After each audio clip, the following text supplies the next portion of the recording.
Chapter 1036. After Tao Xinren arrived at Fengling Ocean, he handed over the rebuilding of the sect to his disciples and immediately set up the protective formation. He was very clear that with Li Xiaomi and the others here, they might cause some trouble for Yu Xiao. But before he became a grotto heaven, he was not a threat to Yu Xiao. But now it was different. Seeing that he was here, Yu Xiao would definitely take him seriously. If he was serious, although he might not be able to do anything to him, it would not be difficult for him to completely destroy Fengling Ocean.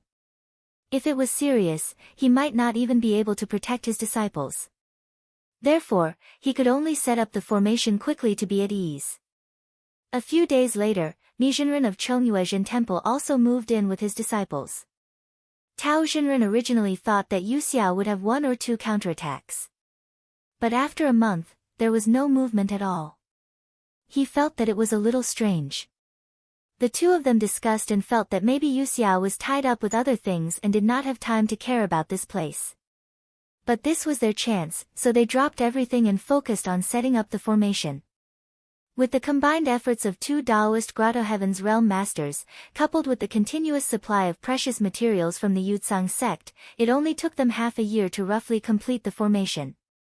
However, due to the lack of Dharma artifacts, many parts of the formation were still unstable.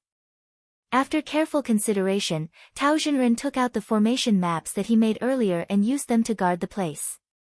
But this was still not enough, so he asked the Qinsang school for a lot of instruments. The school agreed to all of them. Apart from that, they also took the initiative to send many external medicines and precious pills for the disciples to cultivate. Many of the disciples from the two sects originally held a grudge against the move to South Sea. But because it was the order of the Grotto Heaven Jinren, they did not dare to say much. But when these things arrived, they were appeased. When they were cultivating in East Sea, where would they get such good things? Now that the door was stable, Tao Xinren and Mi Xinren put more attention on the prohibition formation. That day, the two of them were refining a corner of the formation. Suddenly, they felt something strange and they looked up. They saw a spiritual opportunity rushing out from the direction of the small world. It reached the top of the dome and instantly pushed away the clouds. Not long after, it disappeared without a trace. Mi Xinren frowned.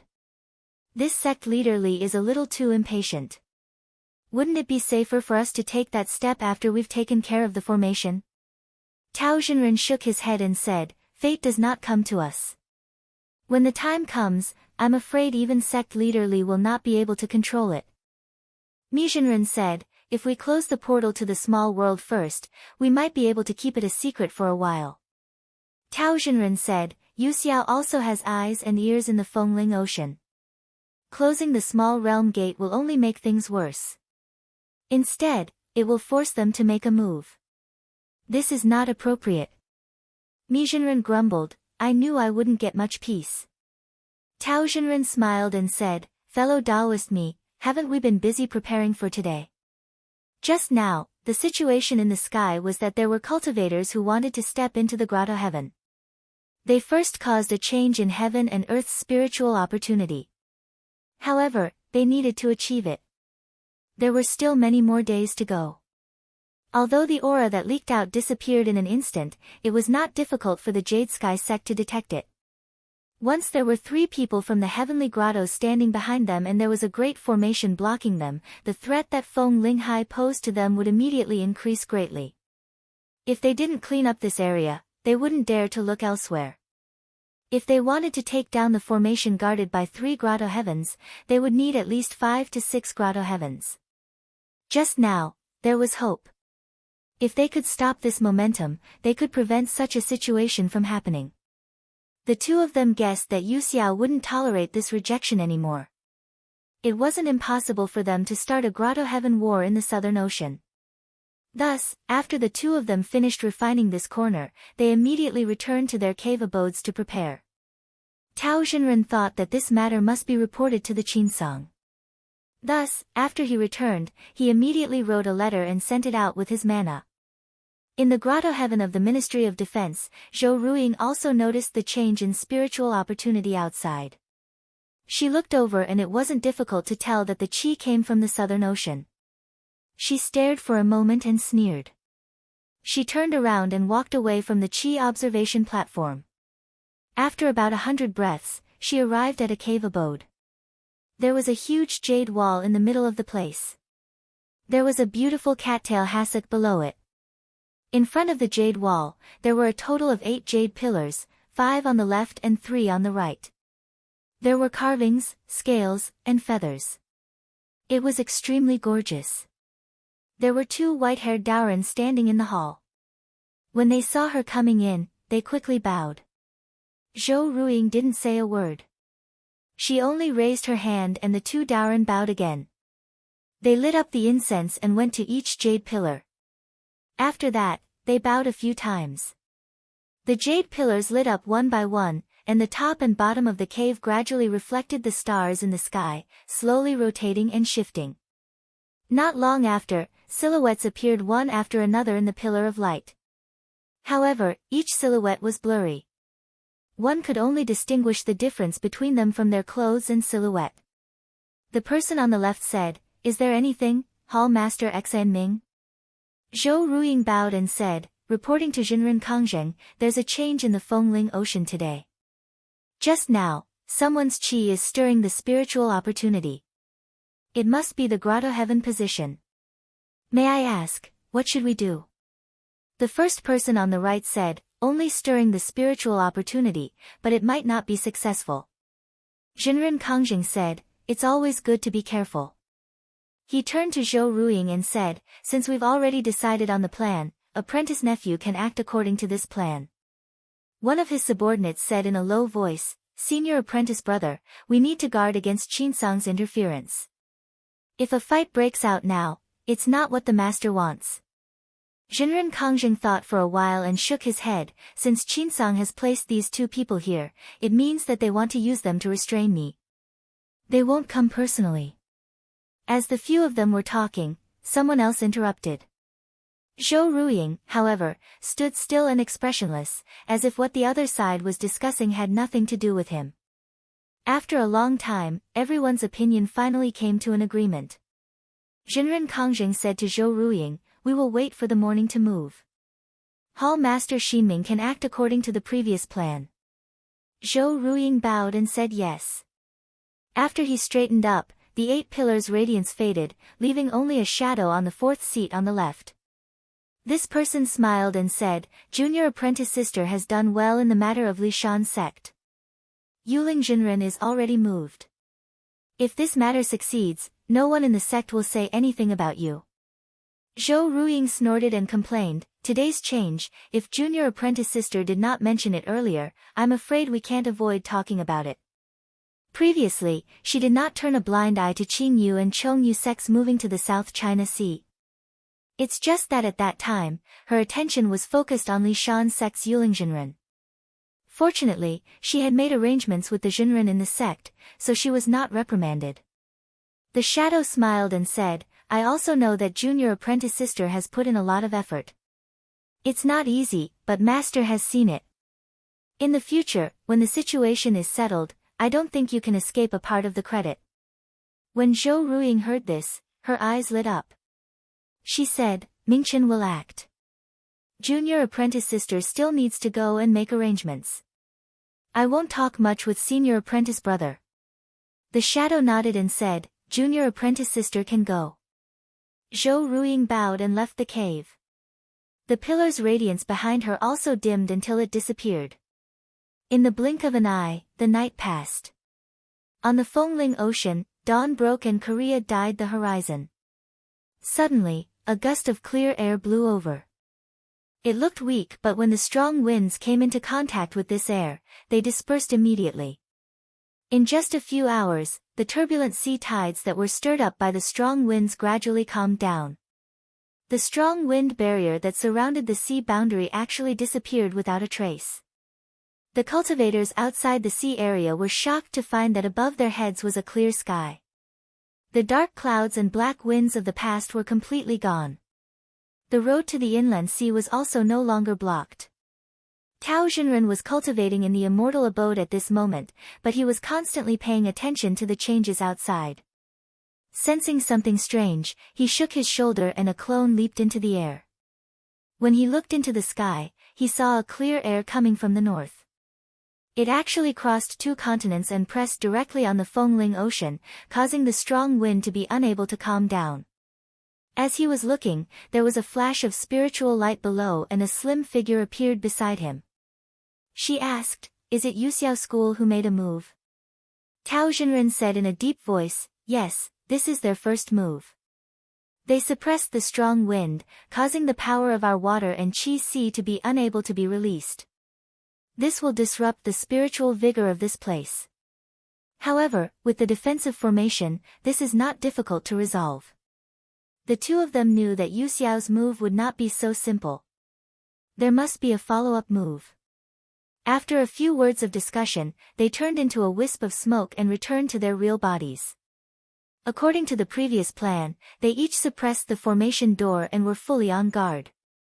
However, for a whole day, there was no movement at all.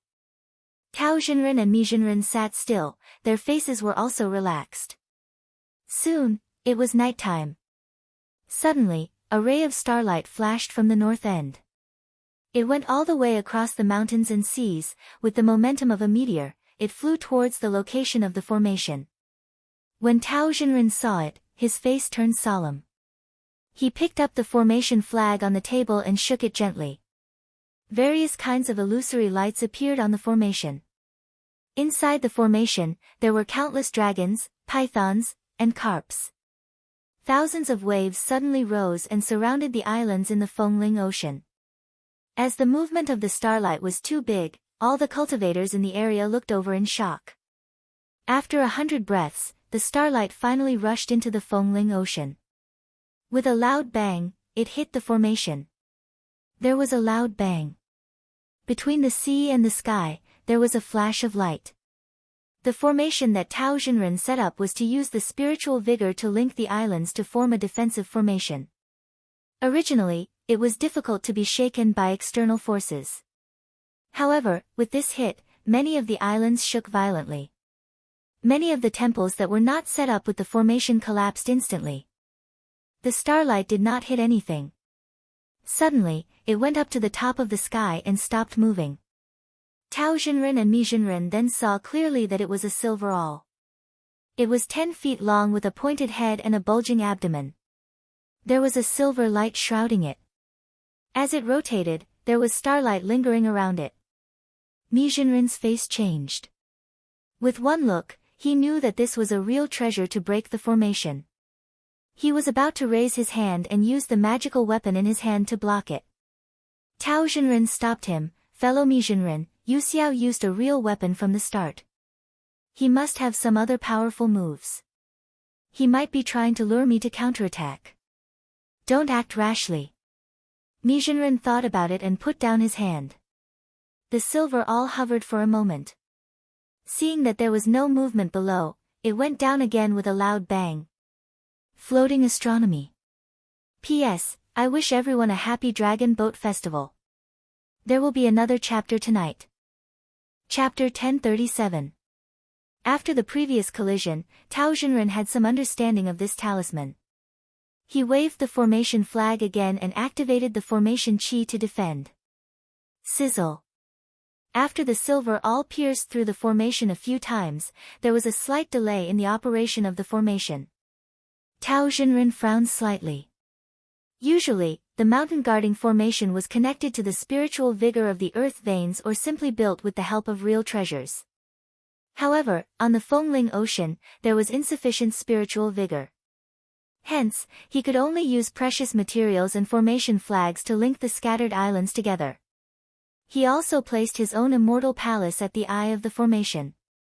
However, after all, the spiritual vigor here was weaker. After the array chi was dispersed, it would take a while for it to gather again. Encountering such a true weapon that specialized in breaking arrays, if one were to be on guard and not counterattack, it would only be a matter of time before the forbidden array was broken. Seeing that the situation was not good, Mi Xinren wanted to attack a few times but was stopped by Tao Xinren. Tao Xinren was displeased and said, "Fellow Taoist, I know that you are trying to tempt me to release my talisman. However, given the current situation, what else can I do?" Tao Xinren looked at the sky and said, "Fellow Taoist, don't worry. I have a pair of golden vermilion birds. They can peck at all kinds of treasured weapons. If there is a crisis later, I can release them to fight against the enemy." Mi Xinren was surprised. She knew that Tao Xinren had inherited the skills of the Nanhua sect and was able to raise rare spiritual beasts. Since the golden vermilion birds could break the real weapons, they must be very rare. She asked, "Are you really willing to give them to me?" Tao Xinren said, "If we let the spiritual beasts go, we can get them again after some time. However, real treasures are different. We only have 2 in our hands. If they are damaged, we will lose the next move. Only with them in our hands, Yu Xiao will not dare to attack us with full force." Mi Xinren could not help but become silent. In the past half a day, under the passive defense, the formation qi had lost too much. They could not replenish it in time and the silver all rushed straight into the formation. A beam of clear light rose from the top of Tao Xinren's head, from which a bird with fiery feathers flew out. Its beak was long and its neck was thin like a crane. With a flap of its wings, it shot out like lightning towards the silver awl. When the 2 of them collided, it sounded like a bell being struck. The spirit bird let out a mournful cry as its beak was cut off and its feathers scattered down. However, the silver awl's momentum was also blocked for a moment. However, it was a real treasure after all, so it was not injured at all and continued to rush down. Who would have thought that at this moment, another huge vermilion bird would fly out from below? It grabbed the awl with its claws and pecked at it fiercely. The silver awl shuddered. Just as it was about to peck a second time, an arrow suddenly flew out from the clouds and hit the spirit bird. It twitched and a trace of grief flashed in its eyes before it took its own life and fell from the sky. The silver awl turned and transformed into a white-clothed woman. There seemed to be a wound on his cheek, so he covered his face. Then he flew away. In the Yuxiao school, Zhou Ruiying was sitting in the cave while a shadow clone floated beside her. The 2 of them were looking at the battle situation on the Fengling Ocean through a large mirror in front of them. After watching for a while, she said, "Senior brother, just now, why did you make a move? If you don't, after a few more rounds, he might not be able to endure it and take out his real treasure." The shadow disagreed and said, "Tao Zhenhong has already seen through our intentions, so this plan is useless. Let's kill one of his birds first and see how many more he can release." According to the sect's original plan, they would first lure out the magical treasures in Tao and Mi's hands, then with the strength of Yu Xiao and the rest, they would find a way to break it and then they would be at their mercy. However, up until now, the other side had not responded in this way, so it was obvious that they were already prepared for this. Since that was the case, they might as well reduce their current battle strength. Zhou Ruiying's expression changed, she stared at the mirror and said, "Senior brother, it's Xinren Kongjing making a move." Tao Xinren comforted the remaining injured golden bird and put it back into the clear light. At this moment, he suddenly had a strange feeling. He looked up and saw a large copper plate flying down from the clouds. There was a hole in the middle, it was extremely thick and heavy. As it spun, it revealed the Xian diagram, star constellation, and Yanwei lines. However, at this time, the formation had already closed up. It could be considered that they had survived the first round. If the other side wanted to open up the situation, they would have to start all over again. As soon as he thought of this, his expression turned cold. He saw that beside the copper plate in the clouds, 2 more magical treasures appeared. On the left was an iron feather flying fan, each feather was like a blade. With a wave of the wind, a few of them flew along with the air, making a shwa shwa sound. On the right was a golden leaf banana. A drop of clear dew was stuck on the leaf, rolling here and there, as if it could drop at any time. Mi Xinren's voice was heard, "Fellow Taoist Tao, I'm afraid it won't be easy to deal with." Tao Xinren understood what she meant. There were only 2 of them. Yuxiao school had the advantage in numbers. If they were to take turns to attack, it would be difficult to deal with them. Just like the silver awl just now, it looked like it was injured, but in reality, it could be back after being refined for a couple of days, and at that time, they would no longer have the golden bird to defend them. But he knew Mi Zhenren's temperament. She often said things that did not match her heart, and he could not be provoked, so he deliberately sighed and said, "Fellow Taoist me, I'm afraid this time it's difficult, unless Qinsang School starts a war with Yuxiao School right now, otherwise they won't make a move, so we can only rely on our own strength." Mi Zhenren snorted and said, "Even if they don't come, do you think I'm afraid of Yuxiao? Look at my Chongyuezhen temple, the Wuzhen opened the mountain gate, the qi of yin and yang are rampant, we have fought with your Dongzhou Xian men for thousands of years, haven't we not lost? Fellow Taoist Tao, if you're afraid, you should retreat early, I alone will be enough." Tao Zhenren smiled and did not reply. Just like what he said, Qinsang School may not send people to help, but they would not sit and watch. As long as they held on, they would most likely lend a hand. In the ninth heaven, Zhang Yan was sitting in the green sky hall. He was also watching the movement above the South China Sea. He saw a few stars twinkling in the sky. There were even more dazzling starlight spewing down, hitting the formation qi within thousands of miles scattered. He could see that on Yuxiao's side, at least 5 grotto heavens joined forces to launch this attack. There might be more hiding behind the scenes and did not make a move. But this was the problem. Just now, if they were to attack together with several treasures, no matter how capable Tao and Mi Zhenren were, they would not be able to turn the situation around. Without external help, the formation would be broken in no time, but Yuxiao did not do so. Instead, he used the strategy of delaying the attack. There must be a reason behind it. He thought for a while, squinted his eyes and observed for a while. He said coldly, "So that's how it is." This time, Yuxiao's attack was not only to stop Li Xiumi from achieving the grotto heavens, but also to get rid of Tao and Mi Zhenren at the same time. One must know that both of their cultivation experience was not ordinary. Even if the formation was broken this time, they could still escape. It would not be difficult for them to come back in the future. But using the instruments to attack the formation repeatedly, both of them would be held back here. They could not leave, because there was not much spiritual opportunity on the Fengling Ocean. Over time, they would definitely lose their mana. Looking at Li Xiumi's qi dynamic, it would take at least a few months for him to achieve it. At most, it would take more than 10 years. If they delayed until then, both of their mana would have long been depleted. By then, if Yuxiao's side suddenly attacked, they might not even be able to escape. And if they retreated earlier, then Li Xiumi would definitely not be able to achieve anything, giving up halfway, and the original goal would still be achieved. He thought for a while, looking at the current situation. Obviously, it was not the time to decide the winner. Moreover, Wei Zihong still had the mysterious dragon sun embracing axe. Even if it was a critical moment, it could still help. Now, there was no need for him to make a move. It would not be too late to help at the critical moment. Just as the two families of South Sea were fighting, in the east of Donghua continent. Above the clear blue sky, there was a young man riding on a sparrowhawk. He flew over the mountains, heading towards the paddy pond.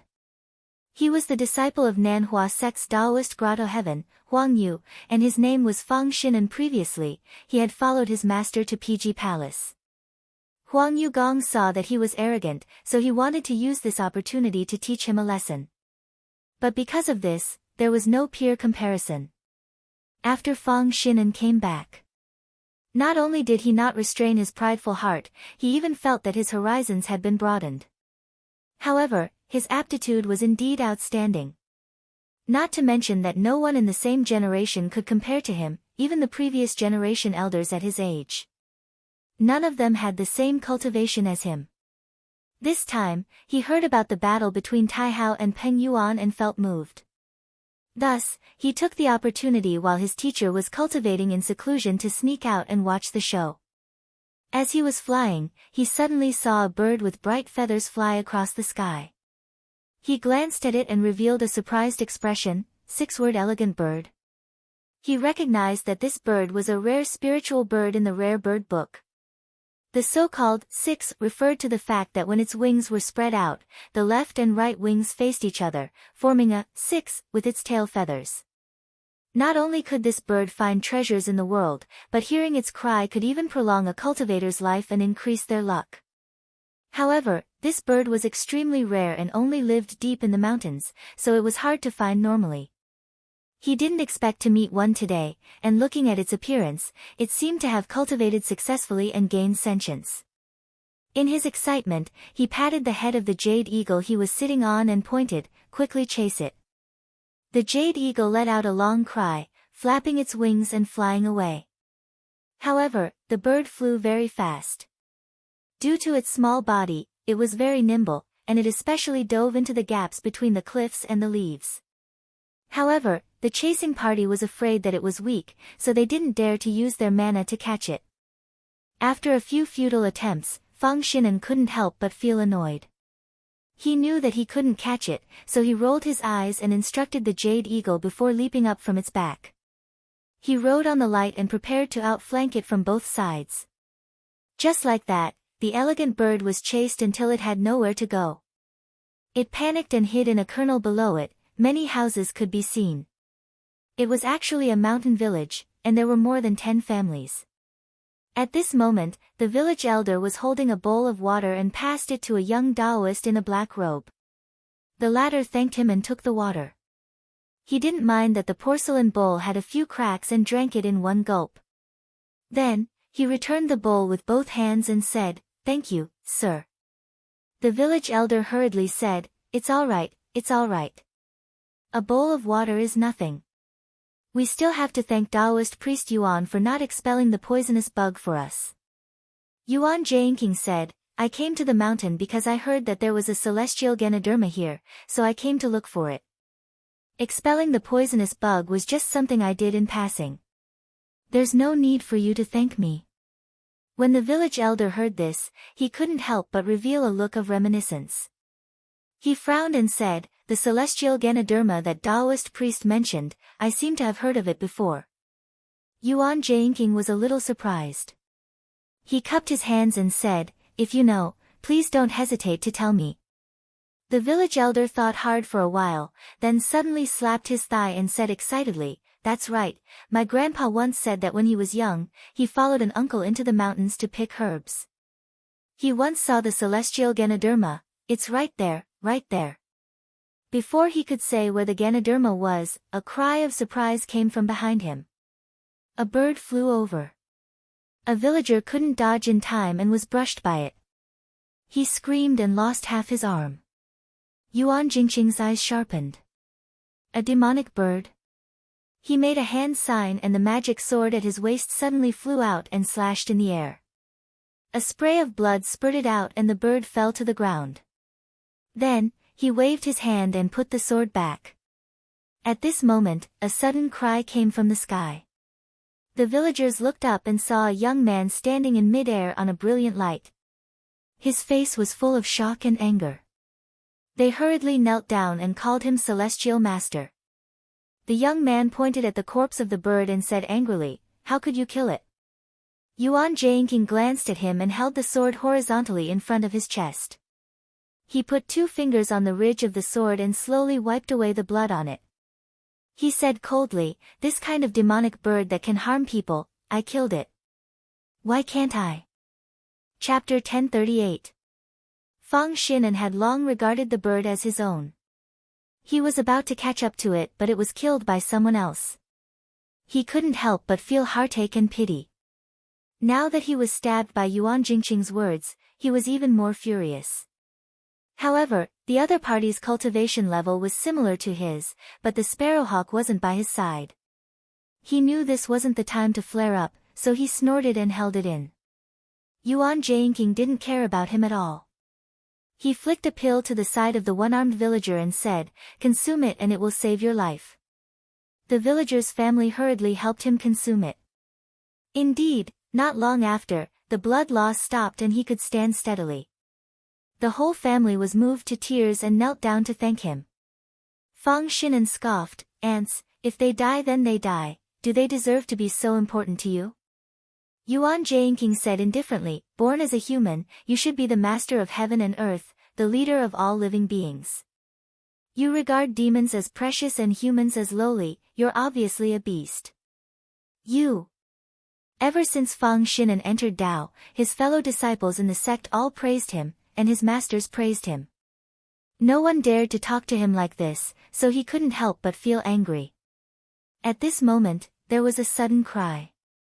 It turned out that the sparrowhawk in front of him had turned back. His spirit was instantly lifted and he felt that he had more confidence. He shouted, "Wait, you killed my spiritual bird, I can't just let it go." Yuan Jianqing was about to leave, but when he heard this, he stood still and said, "What do you want?"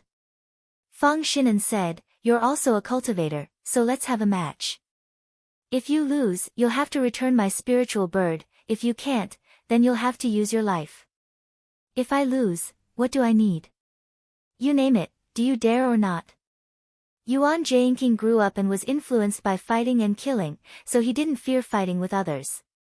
He glanced at the sparrowhawk. With this spiritual bird as a mount, it would be easy for it to catch up to him. If he didn't settle this matter here, it would be troublesome. He said, "This isn't the place to fight, let's change places." Fang Xinan waved his hand and pretended to be generous. "As you wish." In fact, this place was densely forested, making it difficult for sparrowhawks to fly around. Thus, he was more than happy to find another place to fight. Yuan Jianqing stepped on the mystic light. A streak of light shot into the sky. Fang Xinan also patted his sparrowhawk and chased after them. The two of them crossed several mountains and quickly traveled more than 100 miles. Yuan Jingqing looked down. There was a cliff along the river, and the river flowed past it. But because the current was rapid, there was no trace of people, only apes and monkeys were climbing and jumping on the cliff wall. It was a deserted place. Thinking that fighting here wouldn't affect the innocent, he steadied his flying light and turned around to cup his hands, saying, "Thank you for your guidance." He had been in the Tao for more than 40 years and had experienced hundreds of battles. He had killed tens of thousands of demons with his own hands. Once he picked up his sword, he would disregard life and death. Now that he was about to fight, his eyes were filled with coldness and indifference.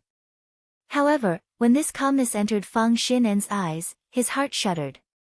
He knew that the person in front of him wouldn't be easy to deal with. His expression became more solemn and he also cupped his hands. Then, he rode his spirit bird and retreated. He flew up and circled around Yuan Jianqing. He seemed to be trying to gain the upper hand. Yuan Jianqing naturally wouldn't let him gain the upper hand. He stepped forward and moved sideways. The two of them flew around for a while before clashing with their mystic light, causing numerous flying stars to appear. After a few dozen breaths, they had already traveled more than 10 miles. Yuan Jianqing knew that his opponent had a flying beast to use as a means of transportation. Not only would he be able to save some mana, but he also wouldn't be able to fight with him. He could only find his opponent's weak points to win. Thus, he acted calmly and countered his opponent's moves. He was very careful when he attacked, looking like he didn't want to win but rather to not make any mistakes. Secretly, he was calmly observing his opponent. After fighting for half a minute, Fang Xinan seemed to be getting impatient. He spread out his mystic light and swept downwards. Yuan Jianqing could tell that this was a concentrated attack from his opponent.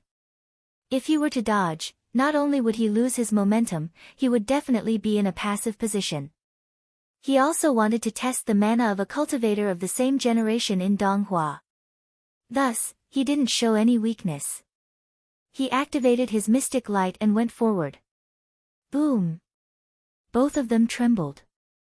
The hawk that Fang Xinan was riding on let out a long cry and retreated a few feet before stabilizing itself. On the other hand, Yuan Jingqing only leaned back a little before standing up straight. With this attack, the difference in mana was clear. Since the beginning of Yuan Jingqing's cultivation, he had been cultivating in the Donglai continent, a place that lacked spiritual vigor. He didn't even consume many pills. It could be said that his mana was polished bit by bit in these tens of years of cultivation. There was no shortcut at all. However, Fang Xinan was different. Although he had good potential, he had consumed many elixirs that could aid his cultivation. This was not a big deal. In the path of cultivation, one would usually be one step ahead of the other and gain the upper hand. Just like his peers, he was left far behind. However, when he encountered an opponent like Yuan Jianqing who had similar cultivation and had cultivated for a long time, he was slightly inferior. Seeing that his mana was at a disadvantage, Fang Xinan was unwilling to admit defeat. However, he knew that fighting head-on was a bad idea. He could only see whose technique was more powerful. His body swayed slightly and the mysterious light behind him split into more than 20 rays. They were like feathers, heavy or light, fast or swift. They attacked forward. This time, he wanted to win with the path of transformation. Yuan Jianqing flicked his sleeves and 6 spiritual shuttles flew out. They were placed in all 4 directions. No matter which direction the mysterious light came from, the spiritual shuttles would tremble. They would immediately know what was going on. Hence, they would use the mysterious light to block the attack. The spots where they landed were all just right. In just a moment, the light was dispersed one by one. From the beginning to the end, Fang Xinan did not ask about Yuan Jingqing's identity. It was not that he was careless, but he was afraid that if he knew Yuan Jingqing's background, he would not be able to vent his anger because of the friendship between the two families. However, this did not stop him from guessing the other party's origin through the instrument that he used. There were many cultivators in the world who used the spiritual shuttles to fight. The most famous one was naturally the upper part of the sensory nerve in Qinsang school. However, ordinary disciples only learned the shuttling technique and did not know the lower part of the technique. Yuan Jianqing was born to be outstanding in the path of spiritual vigor sensing. Coincidentally, it was compatible with his cultivation method and temperament. To him, it was not too difficult to enter this path. Hence, the way he used it was different from others. Hence, when Fang Xinan saw this, he felt that this was not the method of the disciples of the 16 sections. He thought that this person was from some rogue cultivator. Perhaps he was someone who had cultivated for hundreds of years but was still stuck in this state. It was not surprising that such a person's mana was higher. Hence, he became much more courageous and continued to split the mysterious light to attack. However, no matter how he used the method of changing between real and fake, the other party always knew in advance. He looked at the moves that had always been successful against his own sect members. However, it did not have any effect at all. This really made him depressed. Even the confidence that he had accumulated for a long time was shaken. He was surprised, how can there be such a person among the same generation? Why haven't I heard of him before? Previously, he was just venting his anger. At this moment, however, his killing intent was aroused. He knew that he couldn't deal with his opponent using normal methods, so he flicked his hand and threw out 2 talismans. The fire cranes on the talismans immediately appeared, each with a ball of fire, and came from the left and right. These 2 fire crane soul essences. Their battle power wasn't any weaker than a cultivator at the first rank of the mystic light realm. Although they disappeared after being used once, his master was the true master of the heavens grotto heaven, so he didn't care. Yuan Jianqing judged in an instant. Trapped in a 3-pronged attack, even if he could identify every change in the spiritual vigor, he would definitely lose. It was obvious that the opponent was trying to oppress him. At this moment, he became even calmer. He first took out the pearl given to him by Dan Huijing and transformed it into a ball of spiritual light to cover himself. Then, he shook his sleeve. He took out 2 spears. He then pointed with his other hand, and 3 more spiritual shuttles flew out, heading straight for Fang Xinan. At the same time, the 6 spiritual shuttles beside him pointed and seemed like they were going to fly over at the same time. Fang Xinan's eyelids twitched. He thought that his opponent was desperate, so he hurriedly dodged. He rarely fought in a battle, so he didn't have a decisive heart. If it was another experienced cultivator here, this was a rare opportunity. Even if he was injured, he would go up and attack.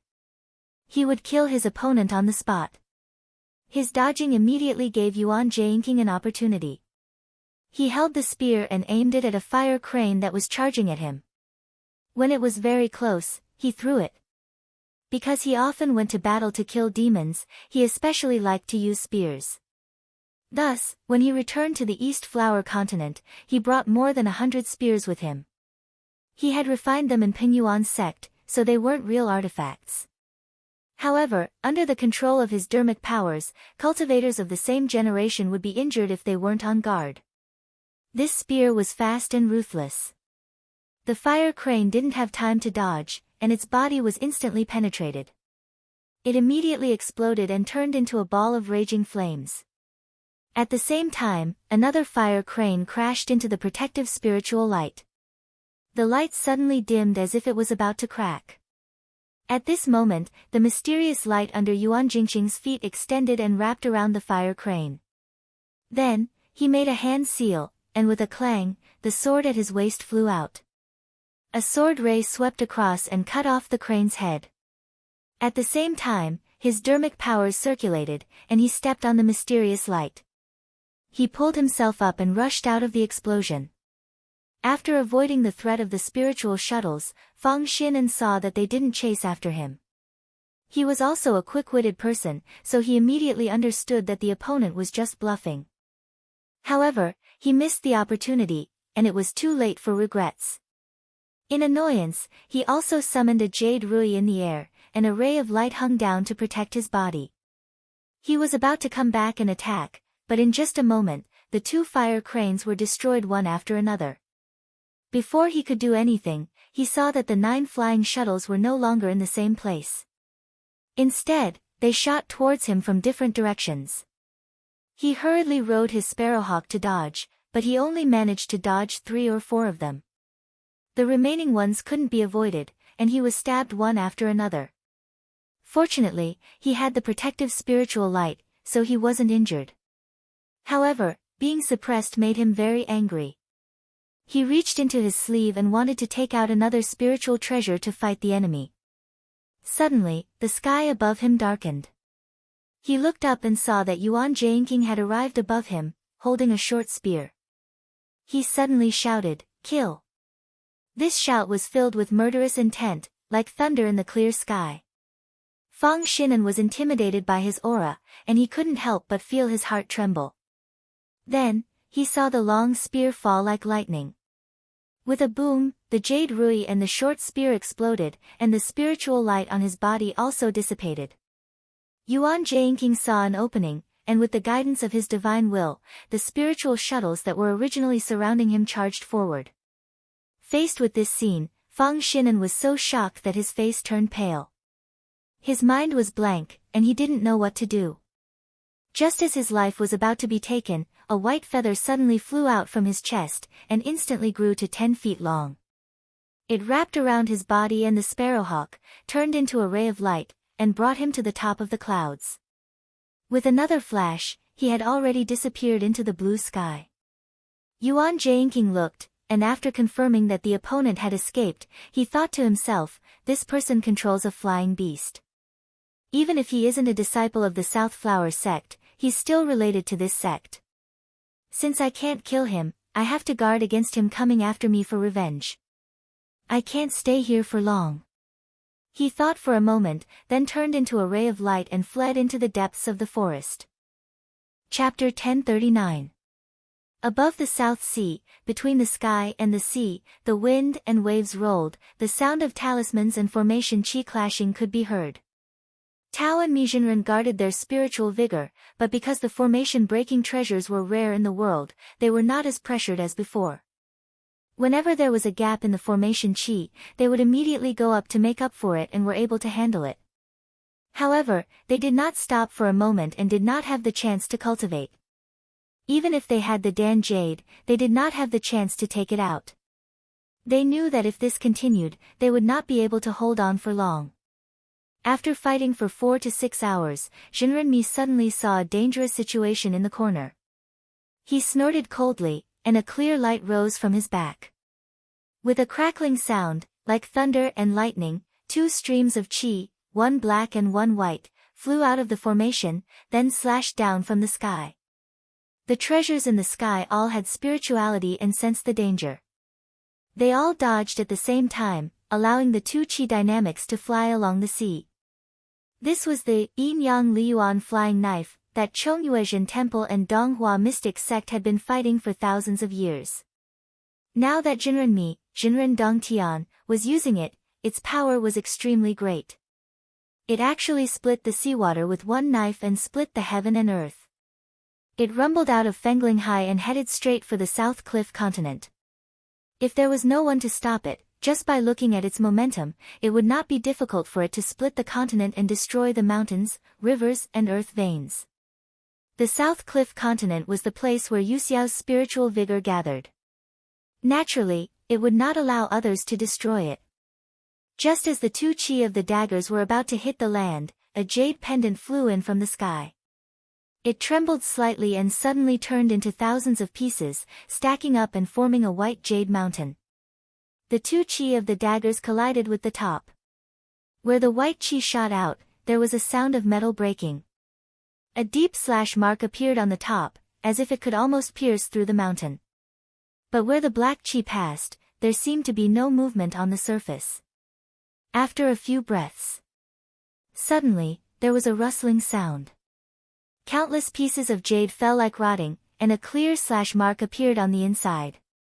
Tao Xinren took advantage of the just now when the treasures were dodging and took the opportunity to clean up the dispersed formation chi. He said, "This is no different from quenching thirst with poison." Mi Xinren snorted.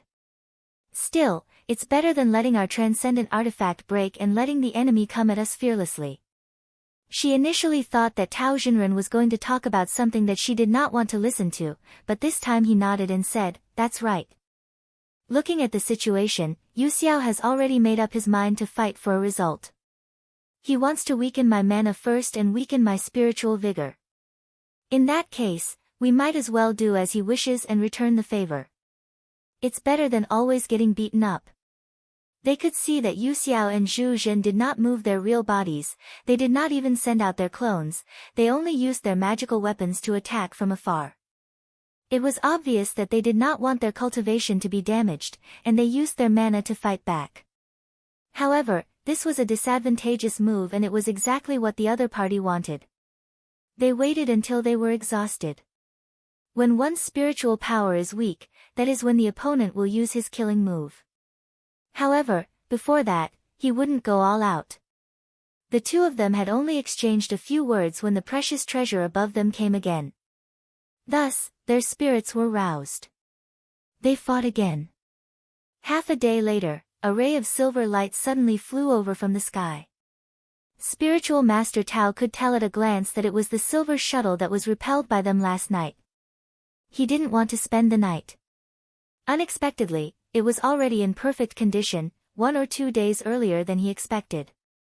He had experienced the power of this magical weapon. It was already difficult to deal with it alone, and if it were to join in now, it would be even harder to defend. It was not impossible to break through the formation. He took a deep breath and shook his body. A clear light spread out from the top of his head and a dragon's roar was heard. 1,000 feet long green jiao leaped out from within. It had the eyes of a prawn and the ears of an elephant, the legs of a phoenix and the body of a snake. As soon as it went up to the sky, a thunderstorm broke out. The 10,000 miles of the sea shook, the originally clear sky and bright sun suddenly fell into darkness. The jiao peeked its head out from the clouds, half exposed and half hidden. Its eyes were wide open, and when it saw the silver all coming, it swung its tail at it.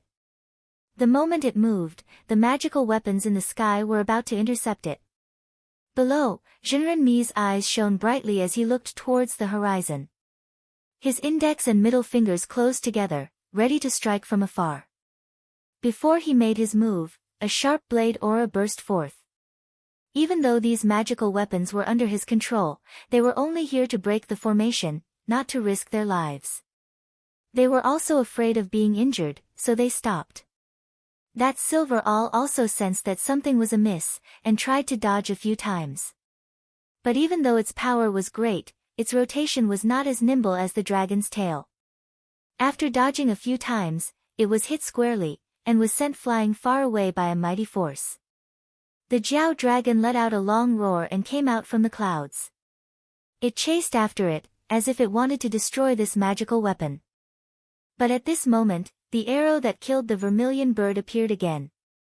It flew out from the void, and with a flash, it pierced through the Jiao's spine. Immediately, countless blood splattered down, and when it fell into the sea, it turned into strands of clear air, attracting countless fish to come out of the water and devour it. Tao Xinren saw this and knew that it was impossible. He changed his spell, and the green Jiao turned around, turned into a green fog, and returned to the formation. Once again, it was absorbed into the clear light. Although the silver all was chased away by the green Jiao, it did not suffer much damage. After a while, it returned. But it was afraid of Tao and Mi Xinren's supernatural powers, so it was not as bold as before. It only circled outside, looking for an opportunity to break the formation. But this way, the pressure on Tao and Mi Xinren multiplied, and their mana was depleted even faster. At the same time, in the Green Sky Hall, Zhang Yan watched the fierce battle in the South Sea. He thought for a while and felt that it was time for him to make a move. His gaze swept across the 4 talisman cards on the table, and with a flick of his sleeve, he flew out of the hall. 4 rays of spiritual light shot into the sky and flew in 4 directions. At this moment, in the land of the 4 continents of Donghua, 4 small worlds opened their doors at the same time. In the Fengling Ocean, Tao Xinren saw a ray of spiritual light flying towards him at an extremely fast speed. He focused his gaze and looked at it. His expression unconsciously changed, and he smiled. Xinren Zhang has made a move. He immediately opened up the formation qi, and allowed it to enter. Mi Xinren frowned, and said, "What's the use of a talisman?"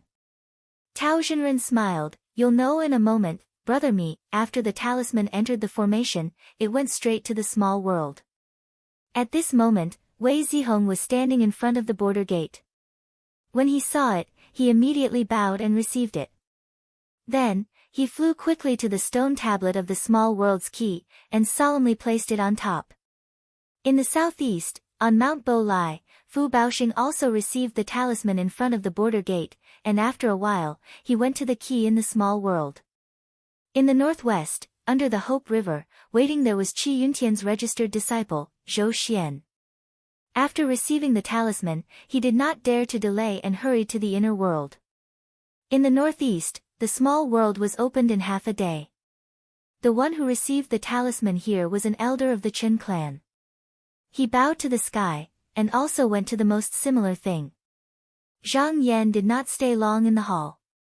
When he sensed that all the talismans were placed properly, he said coldly, "This time, it's up to you, Yu Xiao, to choose."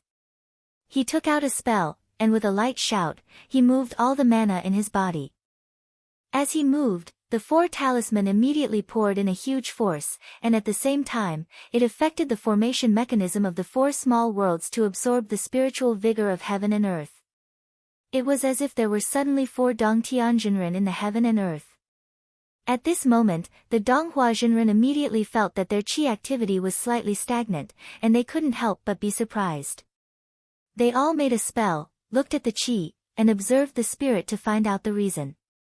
In an unknown place above the heavens, the mountain gate of the Butian Pavilion was floating on a clear spiritual sea, but at this moment, it suddenly sank down, and then it fell down uncontrollably. Tan Dingxian, the head of the sect, was sitting quietly, but when he felt this change, he suddenly stood up and shouted anxiously, "This is bad.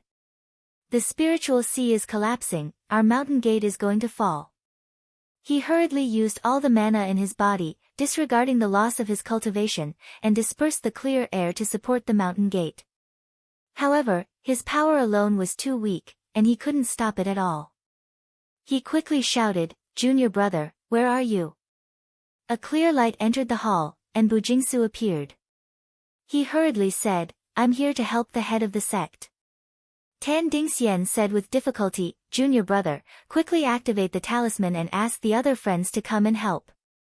Bujingsu knew that this was a moment of life and death, so he didn't dare to delay. He waved his hand and summoned the jade talisman in front of the head of the sect into his hand. He engraved a strand of divine will into it, and then he scattered it to the friendly sections. After finishing this, he quickly sat down, and the clear air on top of his head was like steam. He also wanted to stabilize the situation, but this could only slow it down a little, and it couldn't stop the mountain gate from falling. At this rate, it would fall into the sea in less than 3/4 of an hour. Bu Jingsu said with difficulty, head of the sect, the two of us can't hold on for much longer. Tan Dingxian sighed and said, it's a pity that our sect has countless magical treasures, but none of them can support the mountain gate. We can only hope that the friends from the other sects will come and help us. It wasn't that the heaven-mending pavilion didn't have this kind of magical treasure, but the original intention of the great sage who built the heaven-mending pavilion was for it to float above the clear air of the 9 continents, so that it could monitor the changes of spiritual opportunities.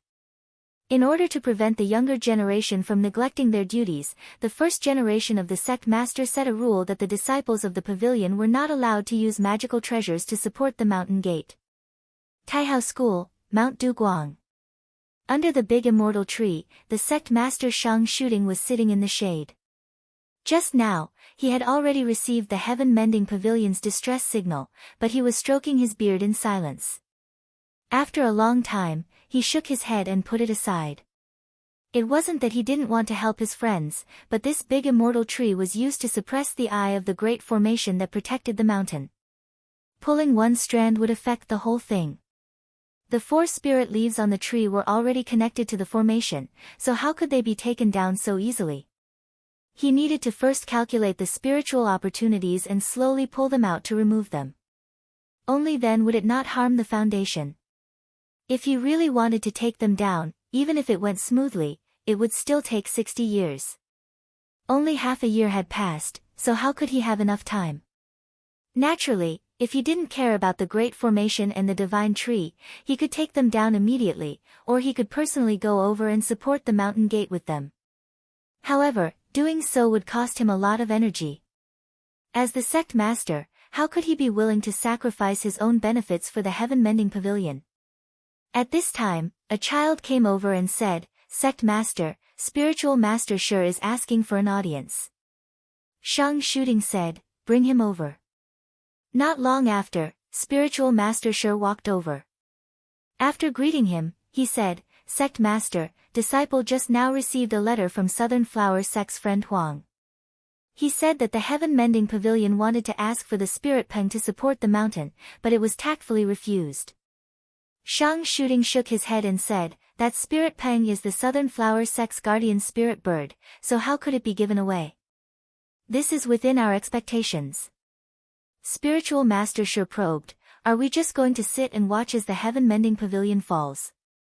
Shang Shooting's expression was indifferent, but his eyes flashed with light. He said, if we don't make a move, it doesn't mean that other sects won't. Right now, the only one who can save heaven-mending is the Yuxiao school. Let's see how they handle this.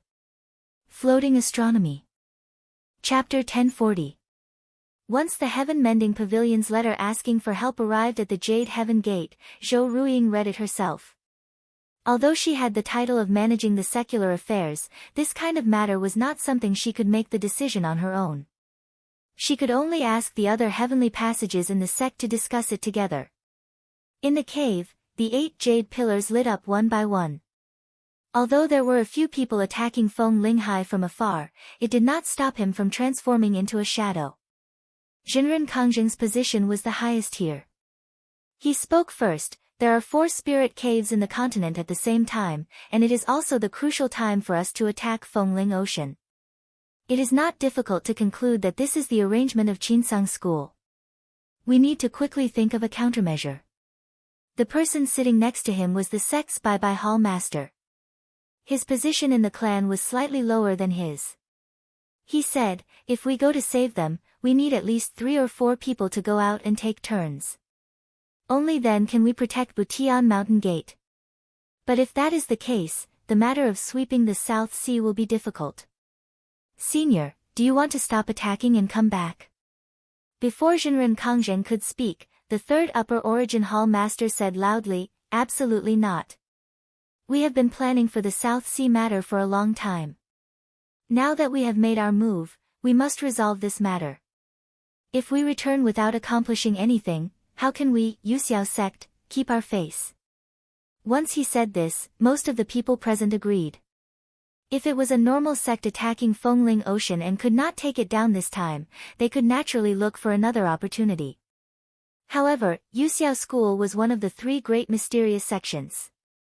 Although their opponents were also two Heavenly Passage spiritual masters, the difference between them was too great. This time, several people attacked at the same time. If they could not take it down in one attack, the sect's prestige would be greatly damaged. In the future, it would not be easy to gain the trust of their allies.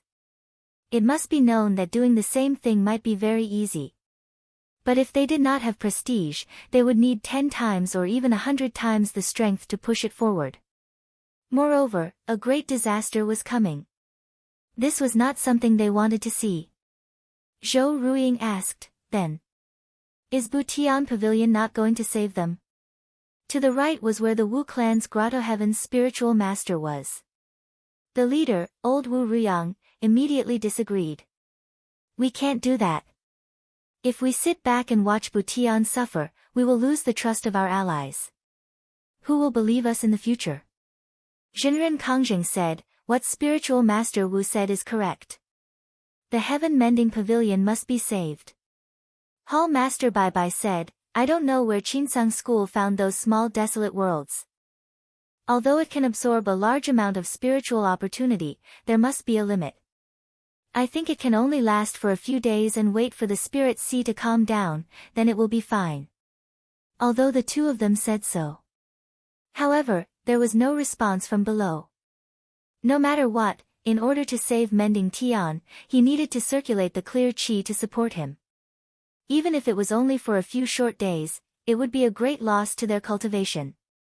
They were not even willing to fight in their own backyard, let alone send reinforcements. At this time, the fourth person on the Zhou clan's side opened his mouth and said, Martial Nephew has a plan. Perhaps there is no need for all of you to step forward and we can still resolve this difficult situation. It just depends on whether the sect is willing or not. Jinren Kongjing said, if Hall Master Su Heng has a brilliant plan, please say it and let all of us here study it together. Hall Master Su Heng bowed. He said, Mending Tian and Falling Mountain is nothing more than the Qinsang School swallowing the spiritual opportunity of the small worlds, causing the clear qi of heaven and earth to be insufficient. Why don't I start from the root and destroy a few small worlds in the sect to make up for the deficit? Everyone present had this thought in their minds. Although it was a great loss to Yuxiao School to give up a few small worlds. But compared to going there personally, it was undoubtedly much better. Moreover, they did not need to be distracted and only needed to deal with the South Sea. They nodded unconsciously. Jinren Kongjing said slowly, this plan is feasible. Even the alliance cannot say anything wrong. He looked at Elder Wu opposite him, what does spiritual master Wu think? Wu Riyang pondered for a moment, then nodded and said, if the small worlds are destroyed, they can be opened again in the future. However, everyone's cultivation will be damaged and it will be difficult to recover in a short period of time. Now that we are still in a crisis, we should preserve our combat power. Jinren Kongjing said, then, the South Sea attack will not change. As for the matter of the small worlds, I will have to trouble Elder Wu to handle it with me. The rest do not need to be distracted. This time, we must solve the matter of the South Sea. At this moment, in the void, Zhang Yan looked down and waited for Yuxiao to make a move. Not long after, he suddenly saw the place where Yuxiao's sect was located, there were halos flashing continuously. Then, the light rays crisscrossed. He raised his eyebrows. It was not difficult to see that someone was destroying the small worlds. After sensing for a bit, he found that the clear air between heaven and earth had increased by a bit. It seemed that even if no one came to rescue Heaven Mending Pavilion, they would be able to slow down their fall by a bit. It could be said that they were saved. His gaze slightly flickered. Yuxiao's actions clearly showed that he had made up his mind to sweep away the threat of the Fengling Ocean. Since that was the case, that place could not be defended anymore. He immediately pointed his finger and used his mana to condense a talisman. He waved his sleeve and sent it down. On the Fengling Ocean, Tao Xinren suddenly felt that Yu Xiao's attack was actually a bit stronger than before. However, he was overseeing this place and did not have the time to look at the outside world. At this moment, he saw a flying letter land in his direction. He hurriedly waved his hand and brought it in. He used his consciousness to look inside and already knew what was inside. He muttered to himself for a moment, then turned around and said, "Fellow Taoist me, we cannot continue. It is difficult to defend this place. Let's retreat." Mi Zhenren had fought until now and had used up quite a bit of her mana. Therefore, she did not persist and lightly nodded. Even if they retreated now, it was difficult to guarantee that Yu Xiao would not chase after them. Therefore, the two of them used their techniques and simultaneously opened up their heavenly abodes. At this moment, the two of them emitted countless tiny fragments of light and their figures also became faintly discernible. However, just as she was about to hide, Mi Zhenren suddenly felt that something was wrong. Although she could still sense her own heavenly abode, there seemed to be a thick layer of barrier between the two. She exerted her strength several times but was still unable to hide inside. Her expression couldn't help but change. Even though Yu Xiao had the advantage in numbers, she could still retreat into her own heavenly abode in times of danger, so she was not really afraid. However, now that this path of retreat was cut off, it was really possible that they would die here. Tao Xinren encountered a similar situation as well.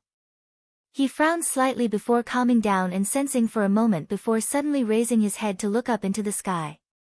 He saw that in the depths of the clouds, there was actually a web that covered the heavens and the earth floating there since an unknown time.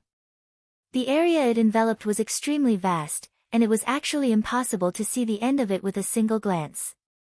He sighed. So Yu Xiao School has such a magic treasure. I presume that just now, they seized the opportunity while I'm exhausted to deal with it to secretly set it up. Their intention is probably to catch both of us in one fell swoop here. After fighting for a long time, their mana had already been reduced by more than half, and the defensive grand formation was already on the verge of collapse under the joint attacks of a few true treasures. Moreover, once they were trapped here by the web that weaved above the sky, the enemy only had to summon magic treasures to attack them like before. Once their mana was completely exhausted, it would be the time of their deaths. Killing intent overflowed from Mi Zhenren's beautiful eyes as she said coldly, "Since they want to take my life, it won't be that easy. Even if I die, I must charge to the front of Southern Cliff Continent and destroy this continent." Tao Xinren saw that she was surging with mana all over her body and the clear air above her head as if she was about to charge out.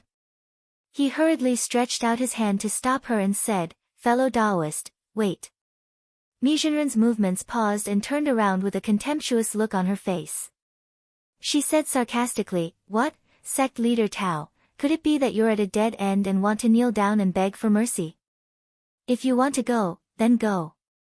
I, Mi Xiaonan, will not wag my tail and beg for mercy for the sake of my life." Tao Xinren nodded and said seriously, "Fellow Taoist me, I'm not that kind of person. Please don't be impatient, we're not really at a dead end." Mi Zhenren's expression changed. She took a closer look at Tao Xinren's expression and realized that he was not lying. She asked doubtfully, "Could it be that fellow Taoist has a way to break the net of law in this world?" Tao Xinren smiled and said, "Although I can't break it, there's another way to get out of this place." He took out a copper talisman from his sleeve and channeled his mana.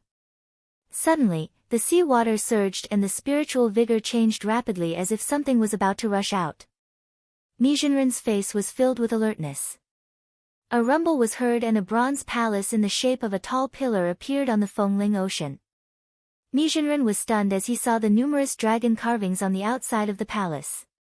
He could not help but show a shocked expression and said, "Could this be?" Tao Xinren said, "This is Dragon Junji's Wuwang Palace. 10,000 years ago, she used this palace to travel to the 9 continents. Almost no one could suppress her. Today, it can help us escape." Although the Dragon Palace did not have the heaven and earth fetus, the great teleportation formation was still there. Both of them were enlightened masters and it was not difficult for them to escape with their mana. Mi Zhenren said faintly, so enlightened Master Zhang has already made arrangements. Tao Zhenren said sincerely, fellow Taoist, there are still disciples from both our sects here. If I didn't have a perfect plan, how would I dare to persuade enlightened Master to move here? I didn't mention it earlier because enlightened Master Zhang didn't allow me to say it. I hope fellow Taoist Mi can forgive me. Mi Zhenren said snappily, if I don't forgive you, are you going to abandon my Chongyue True Temple? Tao Zhenren only smiled and bowed to him. While the two of them were talking, they were still fighting with the treasures outside the formation with their mana. Now that the Dragon Palace was here, they used their divine arts to sweep everyone on the island into the dragon residence. Not only were the disciples from both sects, but also the cultivators from Chongyue True Temple and the sects that had submitted to them. Even Wei Zihong and Fang Rujia were among them. As for Yu Xiao's side, because the formation was covered, they could not see what was happening inside. Now that the formation was about to be broken and the net was covering their heads, they were not afraid that the two of them would escape. Instead, they were afraid that they would fight with their lives on the line. Tao Zhenren invited Mi Zhenren to enter the Dragon Palace first. He then flicked his finger and a ray of spiritual light flew out. Not long after, a muffled sound was heard and it hit the small world gate on the island. This was what Zhang Yan had discussed earlier. If the formation was too hard to defend, they would destroy the world gate. If Li Xiaomi could not become a grotto heaven, then he could only be trapped inside until he died of old age. However, if he could become a grotto heaven, he would need to open the gate himself. However, when that time came, he might not be on the Fengling Ocean. He watched for a while more, then turned and stepped onto the palace steps. When the gate of the Dragon Palace closed, there was a loud sound on the ocean and the whole thing disappeared. What was left was the rolling waves of the ocean. In the azure sky hall, Zhang Yan looked down and saw the two of them calmly retreating. He nodded. Previously, he had considered that as long as Yu Xiao was willing to pay a certain price, Tao Zhenren and Mi Zhenren would not be able to stop them no matter what. However, as long as they were still here, they could come back after they left. Even if the formation was broken, it could be rebuilt. They had to restrain Yu Xiao so that he would not have peace for hundreds of years. Chapter 1041. Inside the Nanhua sect, Huang Yugong and the other Taoist master Yuan Weng sat on the peak. At this moment, under the two of them, the mountain range was constantly shaking, and looking at the surface, one could see that the hills were rising one after another, and then shrinking down, as if there was something rolling and twisting under the mountain range. After a long time, a part of the mountain range suddenly caved in, revealing a bottomless cave. Low hissing sounds could be heard. Huang Yugong took out a small bag from his sleeve and untied it. He grabbed a handful of red jade sand and sprinkled it into the cave. After the red jade sand was sprinkled, the surrounding movements calmed down a little. However, the two didn't relax and continued to watch closely. As expected, a moment later, the mountain range below started shaking again. Huang Yugong sighed with pain and could only take out some red jade sand from the bag and sprinkle it. Every time he did this, the breathing in the cave would calm down a little, but after a while, it would start again. After a long time, when Huang Yugong had almost emptied the small bag, the trembling underground finally stopped. The originally shaking mountain finally stopped. Yuan Weng looked outside the sect for a while and said, the spiritual opportunity has calmed down and the clear air is gradually recovering. It must be Yu Xiao who took action. Brother Yugong, you should be fine. Huang Yugong's expression relaxed and said, that's good. Yuan Weng said, we still can't be careless. Recently, the king snake has been acting strangely. It is obvious that it is feeling uneasy under the calamity. Huang Yugong sighed and said, let's hold on for as long as we can. Now is not the time to let the king snake out. Yuan Weng also nodded. The creature below was called the Jade King Snake. It was the spirit snake that accompanied the founder of the Nanhua sect. After he left it behind as the spirit snake guarding the mountain. This snake usually slept underground. It could merge with the spirit vein and connect the mountains, rivers, and land. It could suppress evil and filthy energy. Disciples of the sect would capture vicious creatures from the outside world and bring them into the mountain. They could also use the power of the snake to subdue it, making it easier for people to raise it. It was just that the snake was extremely sensitive to the changes in the spiritual vigor of heaven and earth. Once there was a change, it would feel uneasy. To founding Master Nanhua, it was not a big deal. However, for the younger generation to deal with it, they would have to spend more effort. Usually, they could only feed it enough red jade sand. Only then could they be appeased. Just now, the spiritual chi of heaven and earth had suddenly decreased, causing the spiritual snake to be alarmed. Only now did it calm down.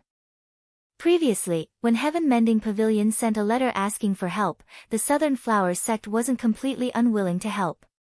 However, if this snake really broke out of the ground, only the mountain guarding spirit pen could subdue it. When needed, they would lend it out to support Heaven Mending Mountain. If there were any changes, it would destroy the sect's foundation. They couldn't afford it, so they could only refuse. Du Kuang-yu circulated his magic power and pressed the sand and soil beneath him together, filling up the hole again to prevent Wang Shi from being disturbed again. He said, "Recently, we've been using a lot of our pellet jade. After thinking about it, I think that if we want to stabilize the spirit cave, we still need to ask for help from the Allied Alliance." Yuan Weng changed his mind and said, "Could it be that we need to reach out to Yu Xiao?" Du Kuang-yu said, "Yes." Yuan Weng said in a deep voice, "It's not that easy to obtain Yu Xiao's favor. Once the calamity occurs, our sect will definitely be in danger. Brother Yuan, have you thought this through?" Du Kuang-yu sneered and said, "Brother Yuan Weng worries too much. If we don't do this, will Yu Xiao treat us well? It's better to take advantage of the time when he needs us and ask for more benefits. Moreover, after seeing how he destroyed a small world to save Heaven Mending Sect, he wants to rope us in to deal with Qinsang together.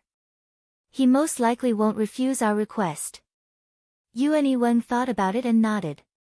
"Oh, at worst, Yu Xiao will just refuse. There won't be any losses. Tomorrow, when the three of us meet the sect master, I will discuss this matter with Duke Yuan." Du Kuang-yu smiled and said, "That's good." After the two finished their discussion, they rearranged the formations and went their separate ways. Du Kuang-yu went straight back to his cave. Just now, he had to appease Wang Shi, so he didn't have time to care about other things. Now that he had calmed down, he suddenly felt something strange. He sensed it and knew that the protective feather he gave to his disciple was activated. It was obvious that his disciple was in danger. He frowned unconsciously and called over a guard boy. He said in a deep voice, "Did you let your Shixiang out? How did I take care of you when I was gone?" The boy trembled in fear and immediately knelt on the ground. He kowtowed and said, "It's my fault, it's my fault." Shixiang said that he was bored in the sect and only wanted to go out for a few days. I was confused and opened the formation to let him out. "Please punish me, master." Huang Yu sighed. He had always been tolerant towards those around him. After crying like this, he no longer had any intention of punishing them. He said, "Get up. I know Xian's temper. You can't stop him. I won't blame you. Get up." The boy wiped his tears and stood up. He said, "Thank you for your forgiveness, master." Huang Yu waved his hand and ordered him to leave. He closed his eyes and focused his mind, sitting quietly in the temple without moving. Half a day later, a white light came from outside the temple. It landed on the ground and turned into a white cocoon. After a while, the cocoon turned into a feather and Fang Xinan came out. His hair was messy and he looked a little battered. He had just entered the temple and raised his head to see Huang Yu sitting on the praying mat. His heart skipped a beat. He bowed and said, "Disciple greets master." Huang Yu opened his eyes and said, "You used the feather I gave you. Did you meet a difficult opponent?" Fang Sinan knew that he couldn't hide it anymore, so he simply admitted, I did meet an opponent, but I was just careless and underestimated that person, so I didn't use many of my abilities. Otherwise, how could that person defeat me, and he wouldn't need the protection of that treasured feather. Huang Yu heard his words and shook his head. A loss is a loss. There's no need to find excuses. If you were killed by your opponent, no matter how many tricks you have, it would be useless. People would only laugh at your stupidity. Fang Xinan was not satisfied, but he didn't dare to talk back. He lowered his head and said nothing.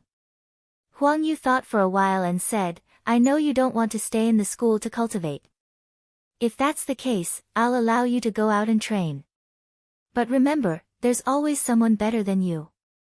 Don't use my name to do whatever you want. Fang Xinan was startled. He was happy. Even though he lost to Yuan Jianqing, the more he thought about it, the more he was not satisfied. He was eager to fight him again.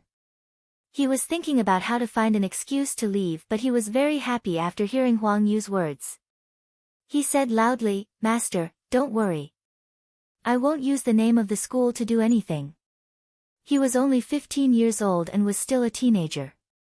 In his opinion, even if he won by saying his master's name, it would be boring and he wouldn't be able to show off his abilities. Huang Yu waved his horsetail whisk and a white feather floated down. You've used up your precious feather. I'll give you another one. You may leave. Fang Xinan took it. After thanking him, he left. Huang Yu Gong, on the other hand, was deep in thought. He didn't want to care about such a small matter when his disciple encountered an enemy, and he even thought that it was a good thing for him to encounter some setbacks. However, from his words, it seemed that the enemy he encountered was of a similar cultivation level. He thought to himself, just now, I haven't asked where that person came from. But to be able to defeat Xianan, he's not from a small sect. He might be from one of the 10 great mysterious sections. If he's a disciple of an alliance, it's fine. But if he's from the other side, if Xianan is not satisfied and goes looking for him, it'll easily cause trouble. He changed his mind and ordered a boy to find an experienced disciple whose cultivation had reached the core transformation realm. He said, I, Xianan, am going out to train. Why don't you follow him and keep an eye on him? Don't let him get hurt or offend anyone. The disciple immediately accepted the order and left. In the Duzhen Palace of Qinsong, Zhang Yan was holding a jade book and reading it attentively. This was the Shaoqing sect's sword transformation secret book. When he was in the Yuanying realm, he had the chance to read it. The Shaoqing sect's sect master Yu Xianshao had promised him that if he became a heavenly abode, he could read this book again. However, the two sects had already formed an alliance. Moreover, he was the Duzhen Palace's master. His status was not the same as before. Naturally, there was no need for him to pay a visit personally. 2 days ago, he sent a letter and sent this book over. In the past few days, he had spent a lot of effort on refining the heaven and earth leaf. After all, if he couldn't protect himself in the future, it would be useless no matter how many enemies he killed. Not only could this treasure protect himself, but it could also be used to trap people. If it could nurture a real spirit, it would be a great help. However, in terms of hurting the enemy, there was nothing better than a killing treasure. Among the treasures in his hands, the only one that could be successfully refined was the Qinghong sword pill. When he was forming the heavenly abode and evolving the Dharma form, he made it absorb quite a lot of spiritual opportunity. However, it couldn't really transform into the real world. At that time, he felt that it was not the right time, so he just nurtured the sword pill at normal temperature and didn't force it. However, as his cultivation improved recently, he felt that the communication between the sword pill and himself was smoother. When they responded to each other, it was also unusual, as if it was a sign of transformation. Only then did he obtain the sword book and wanted to see its profoundness again. Because the entire book was written in eroded text, he was limited by his own cultivation and knowledge when he was yuanying. There were many parts that he didn't understand. Now that he looked at it again, he understood a lot more. It was a pity that there was no method to successfully refine the sword pill. If it wasn't that Shaoqing intentionally hid it, then this method couldn't be described in words. He could only explore it himself, so it wasn't recorded in words. Deducing from this, the latter was more likely. Now that his lifespan was less than 600 years, in the next 2,000 years, if there were no accidents, he would be able to refine the sword pill sooner or later. It was just a matter of time, so there was no need for Shaoqing to set up an obstacle here. If there was a method, he could show it to him and make him owe him a favor. He thought to himself, every time I look at this book, I have a different understanding. It's a pity that I can only have it for a month before I have to return it to Shaoqing. I have to seize the opportunity to look at it a few more times, hoping to find some profoundness in it. He looked at the jade scroll on the table and saw the eroded text jump out one by one. They filled the air and flew around continuously. Then, with a thought, thousands of sword gleams flew out from the top. The rays of sword gleams grabbed the eroded text and fixed it in place. His gaze swept across, and after a while, he pointed with his finger. On the table, there was another explanation. Chapter 1042. Zhang Yan entered seclusion to comprehend swordsmanship, and all external affairs were handed over to his disciples. After a month, he received a letter from the sea. After thinking about it, he created a clone and left Qinsang School, heading toward the southeast coast of Donghua.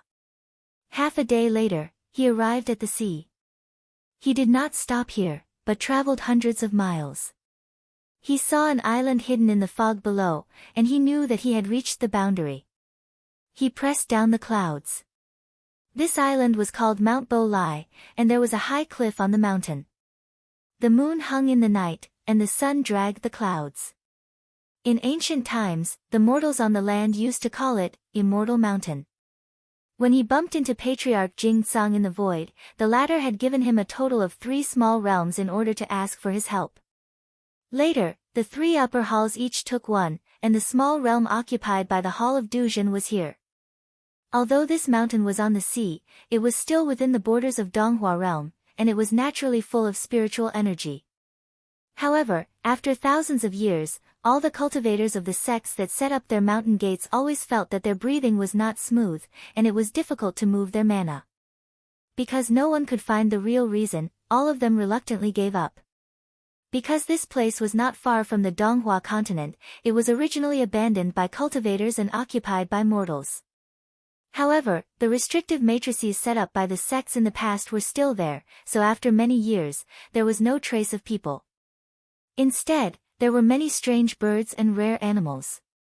Only when Zhang Yan sent his disciple, Fu Baoxing, over and occupied this small world did he find out that everything that had happened before was the arrangement of the great cultivator that created this world, and it was all for the sake of preventing others from encroaching on this blessed land. Zhang Yan ignored all the restrictive matrices and passed through them.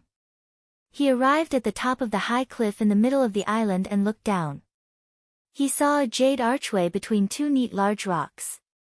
It was 6 feet high, and there were several lanterns hanging on both sides. Smoke surged between the archway's doors. Like clouds rising from the mountain, it was the entrance to the realm. Fu Baoxing was standing in front of the door with 2 disciples at the moment. He had received a message earlier and knew that his master would come today, so he came out early to welcome him. At this time, he saw a clear light falling from the sky, and he immediately bowed respectfully. His mouth said, "Disciple respectfully welcomes master." Zhang Yan descended the cloud stairs and said, "Get up and talk." Fu Baoxing acknowledged and stood up. Zhang Yan asked, "Have the 2 Zhenren arrived?" Fu Baoxing bowed and said, "Master, the 2 spiritual masters have arrived, and the disciples of the 3 families have moved into the small world." After Tao Zhenhong and Mi Xiunan fought with Yu Xiao, they moved out of the South Sea with the help of the Dragon Palace. As they needed a place to cultivate, Zhang Yan opened up this small world to accommodate the 2 families and Yan Zhongguan's disciple. Zhang Yan asked a few more questions. He walked out of the small world and passed through the layer of clouds. In front of him was a bridge that hung over a cliff, and below it was a deep ravine. In front of the bridge was a pavilion, and Tao and me were standing in front of it.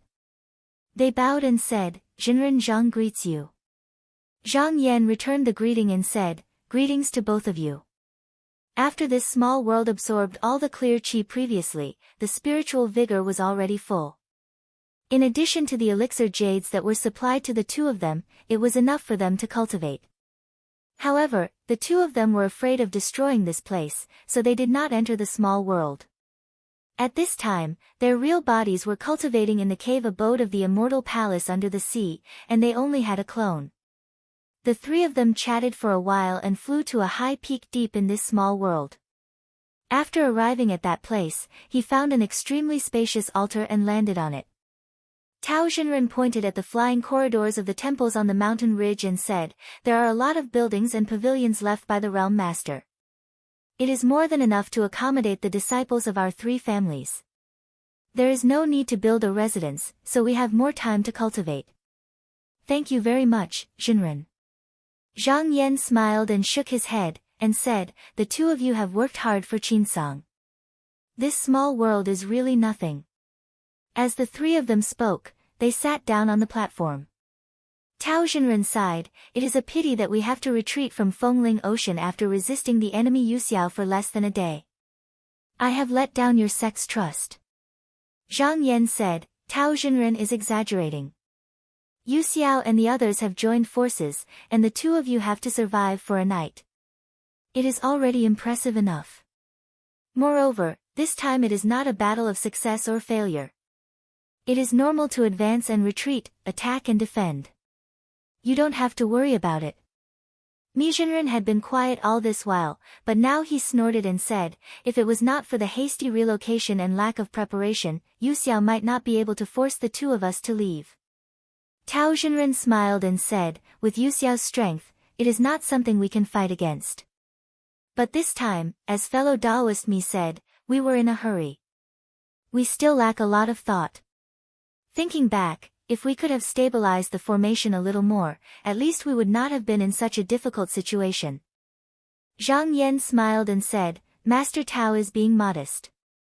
He paused and looked at the two of them, and said, "After this battle, we can see that the cultivators of Yuxiao value their cultivation. Even if it is a threat to their own backyard, they are reluctant to fight. The next time we set up a formation, there is no harm in starting with this." Tao Xinren looked over and said, "Xinren Zhang, do you have a plan?" Zhang Yan nodded and said, "The next time we set up a formation on the sea, if they don't come personally, they will definitely use their true weapons to attack. If I can sabotage one or two of them, then when the calamity comes, the threat to Qinsang School will be reduced a little. Even for a large sect like Yuxiao School, the number of true weapons that can be used as they wish is only a dozen or so. As for killing weapons, they are even rarer. If they can find a way to destroy one or two of them, then when the calamity comes, the threat to Qinsang School will be reduced a little." Tao Xinren thought for a moment and said, "I understand Jinren Zhang's intention. This time the formation, not only must it be sturdy, it must also be proficient in changes. But this will take more time. I am afraid that before we reach the sea, it will be broken by Yuxiao, so we need to think of another countermeasure." Zhang Yan said, "I have already thought about it. There is no harm in refining the formation outside first, then setting it up on the sea after that." Tao Xinren pondered and said, "That is one way. But to do it this way, not only will it cost several times the price, it will also take a long time. If we want to successfully refine it, even if we spend 100 years of effort, it may not be possible." Zhang Yan smiled and said, "How can we let Tao Xinren do it alone? I can give an order to mobilize Fang Chen, Zi Guang, Ling Ji, and Bao Yang, for houses to do it together." Tao Xinren pondered for a moment, cupped his hands and said, "With your honorable sect's help, 50 years should be enough. May I ask, how far will your honorable sect allow me to go?" Zhang Yan smiled indifferently and said, "Tao Xinren can do whatever you want. Qinsang School was a great sect with a history of 10,000 years, its foundation was deep and its accumulation was incalculable. Whether it was treasured materials, pills or other external things, it did not lack them at all. But these things were useless in the school on normal days, it was better to evolve them into useful combat power before the calamity. When Tao Xinren heard this, his eyes brightened. He thought for a moment, then stretched out his sleeve and used his mana to show the scenery of the south in front of the three people, saying, "In that case, I will also be bold to say, the next time we make arrangements, there is no harm in setting up two Xian formations. 1. We can rely on the Fengling Ocean as bait, luring Yu Xiao to attack." He moved towards the south again, pointed with his finger and said, "We can set up another formation here, stay hidden and wait for the enemy to relax and reveal a flaw, then we can launch the attack in one fell swoop." At this point, he raised his head and said, "I dare not say that this plan will succeed. But as long as your honorable sect is determined, it will increase the chances of success." Although in a battle formation, there were many variables and no one could guarantee that his sect would be able to gain the upper hand, but if Qinsang School really spared no expense this time, his chances of winning were not small. Zhang Yan said, "How long does Xinren think it will take to set up this formation?" Tao Xinren said, "If your honorable sect can support us with all their strength, we will not lack any external things, 50 years can be completed."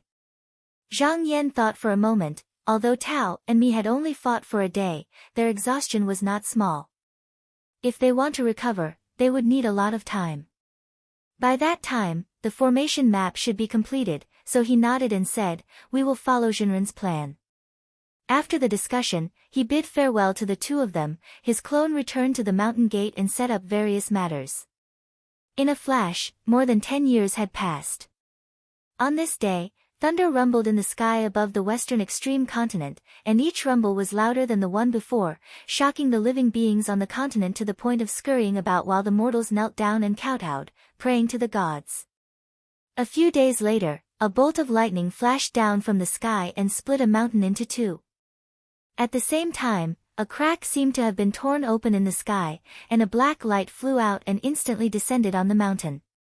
If one looked carefully, it was actually a golden flood dragon that was over 300 meters long.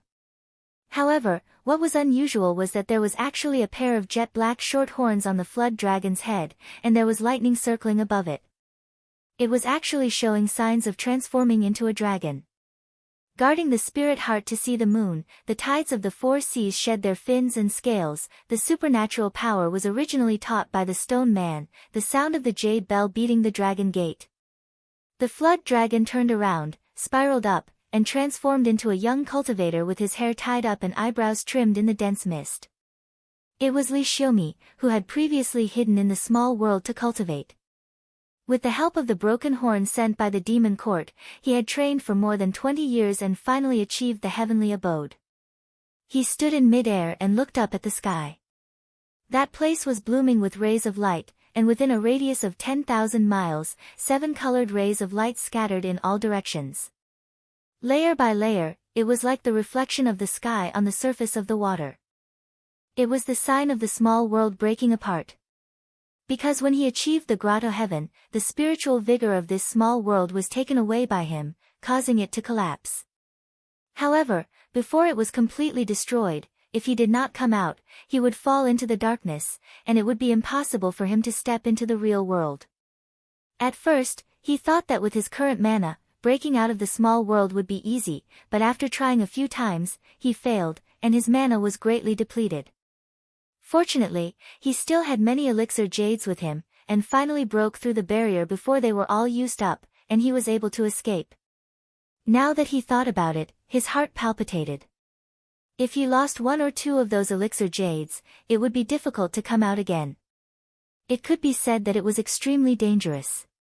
He retracted his chi, looked around, and thought to himself, looking at the weak spiritual vigor of this place, the continuous marshes, and the collapsed mountains, it should not be in the 4 eastern continents, but rather the rumored west continent. Fortunately, it is here. If I still came out from the Fengling Ocean, I might have attracted Yu Xiao's attack. Although the people of the grotto heaven had the ability to use chi, if they were far away, unless the cultivator's mana was too strong and difficult to conceal, it would be difficult for others of the same generation to sense it. However, if he wanted to return to the East Flower continent, he would inevitably leak out his chi during the shift. Once he reached the East Flower continent, it would be difficult for him to not be detected. He thought about it deeply and decided to hide his tracks. It would be more beneficial to the overall situation, so he decided to go back by the deep sea. After thinking about it, he shook his body and transformed back into the body of the dragon, leaped into the vast ocean, and swam east. Chapter 1043. Although Li Xiaomi swam in the deep sea, he was still careful when he crossed the sea for fear of being discovered by his peers. He didn't go near the land and circled around the continents. After 6 years, he finally arrived at the outer sea of the East Flower continent. At this point, he could already see two clear air rushing up to the clouds and lingering in the sky. He could naturally tell that it was Tao Xinren and Mi Xinren, so he turned into a human and stepped on the sea. Not long after, a clear light flashed in front of him. Tao Xinren stood in front of him and looked at him a few times. He bowed and said, "After 20 years, Tao friend has finally become a grotto heaven. Congratulations." Li Xiaomi returned the greeting and said, "My feet are not stepping on the mountain, but my head is raised to the peak." Tao Xinren nodded and said, "After going through the mortal tribulation and entering this path, I finally know that the true fruit is still far away." Their words were filled with deep emotions. Even if they reached the elephant realm and had the ability to overturn the continent, they could also feel that if they didn't reach that step, they wouldn't be able to truly transcend. After a moment of silence, Tao Xinren was the first to speak. "Although this place is quite far from the south of the East Flower continent, Yuxiao School's methods are unpredictable. Tao friend, it's better to follow me to the small world to talk." Li Xiaomi readily accepted, but with his current realm, his real body couldn't enter the small world. He could only dive into a ravine at the bottom of the sea and turn into a clone, attaching it to a scale before following Tao Xinren. The two went all the way to the small world and sat down in a palace building. Tao Xinren found a boy and said, "Go and invite Mi Xinren here." Not long after the boy left, a rainbow light flashed in front of the two, and Mi Xinren appeared. She looked a little impatient and said, "What did Tao Xinren call me for?" Tao Xinren smiled and said, "Sorry to disturb Tao friend's peaceful cultivation, but Tao friend Li's return can be of help to me. The original arrangements might have to be changed. I have no choice but to invite Tao friend here to discuss." Mi Xinren didn't say anything, which was a tacit admission. Tao Xinren told Li Xiaomi about the previous plan. After that, he asked, "What do you think of this plan, Xinren Li?" Li Xiaomi considered for a long time and said, "This strategy is very safe. If Yu Xiao wants to expel me again, it will not be as easy as last time. It is just that Li has some shallow opinions." Tao Xinren said, "Fellow Daoist, I invited you here to brainstorm." Li Xiaomi humbly said, "I wouldn't dare. Fellow Daoist should know that I've already accepted the position of Demon Court Marquis." Tao Xinren nodded. Li Xiaomi said, "I have the seal of the Demon Court and can drive the sea creatures to work for me. Why don't we order them to repair the altar in the deep sea first? Let's take root and wait for it to stabilize before setting up the formation diagram. What do you two think?"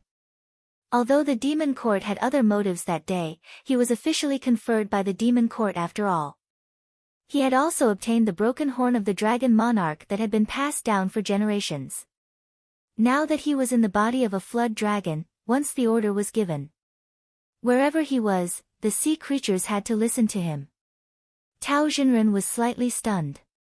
Then, he thought about it and sighed, "Indeed, one person is not wise, but 3 people are wise. This way, my chances of winning have increased." The real difficulty of setting up the formation on the Fengling Ocean was that there was no spiritual opportunity to connect it with the Earth meridian. However, if the formation base could be directly set up under the sea and connected from top to bottom, then the power would be far greater than before. Mi Xinren was also surprised. He couldn't help but look at Li Xiaomi. She originally thought that this person had just entered the grotto heaven and couldn't be compared to Tao Xinren in terms of formations. He was just an extra combat power and wasn't of much use now. She didn't expect him to have such a method. She pondered for a moment and seemed to be hesitating about something. In the end, she still decided to say it out loud and said, "My Chongyujian temple has passed down a refining method that can create a magical weapon called Dual Qi Banner. As long as it is used, it can make the surrounding natural and wonderful. Outsiders will not be able to recognize it. These days, I have been cultivating and refining this item at the same time. I think in another 3 years, I will be able to refine it. This treasure could be used to conceal the formation." However, to refine it, her Chongyue True Temple's accumulation was still not enough.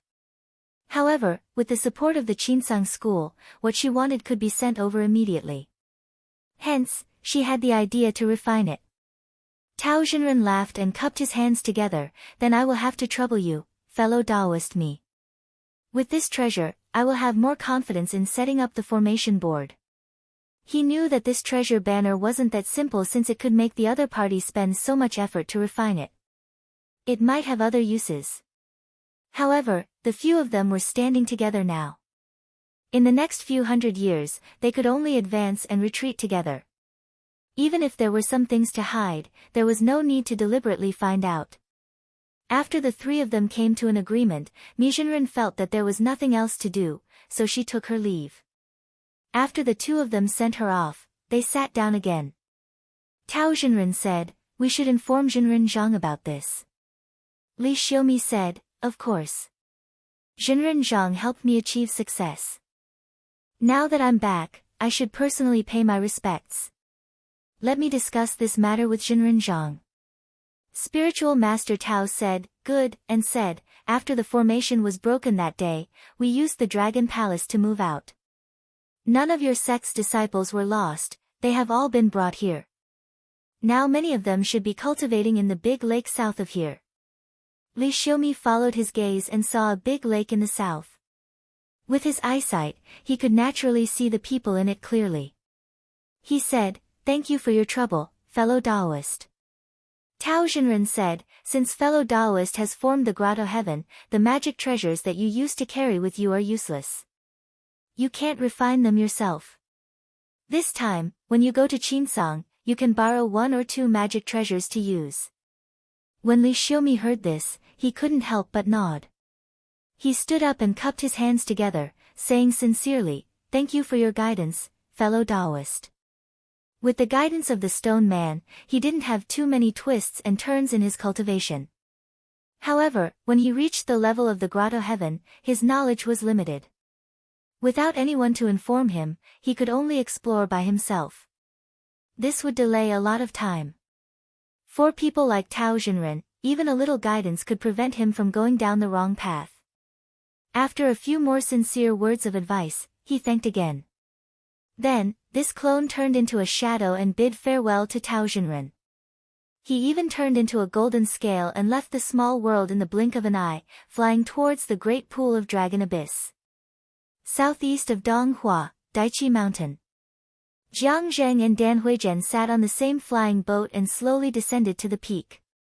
After the two of them came out, a dozen or so flying boats descended one after another behind them. All of them were Peng Yuan disciples, and under the command of a woman who looked like a steward, all of them spread out and planted formation flags in the surroundings, setting up restrictive spells. Dan Huizhen looked at the scenery under her feet and thought that this was the original location of Peng Yuan. She couldn't help but have a complicated look in her eyes. She sighed softly and said, "Although this place is good, I haven't really decided the winner with Taihao, so it's not in my hands yet." Jiang Zheng tilted his head and said, "Don't worry, madam. It's enough to win 2 more times."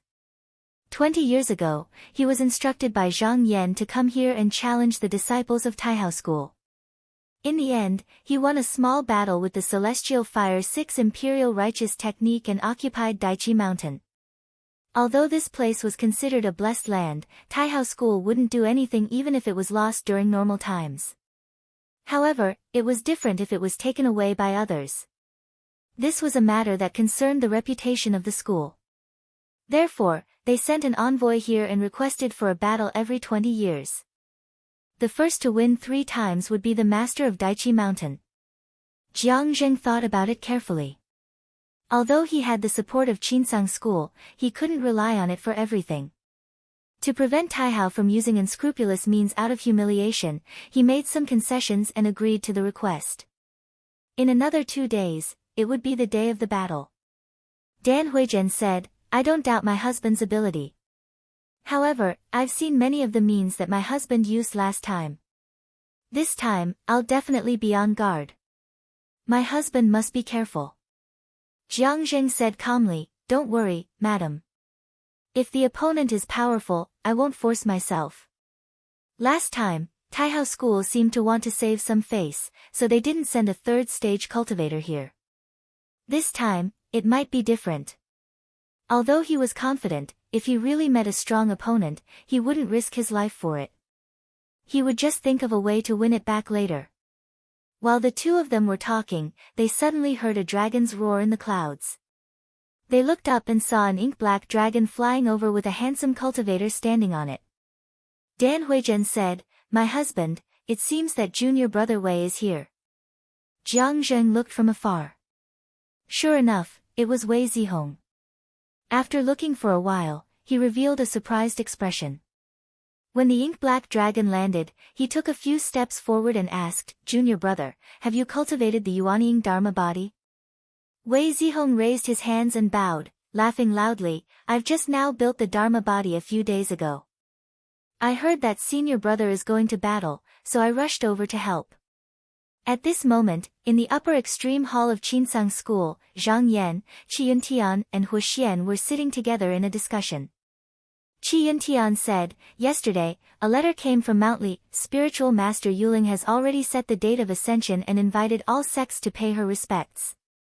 He looked at Zhang Yan and said, with the foundation of Yuxiao School, to send a spiritual master to ascend, the price they have to pay is not small. Junior brother's plan has succeeded.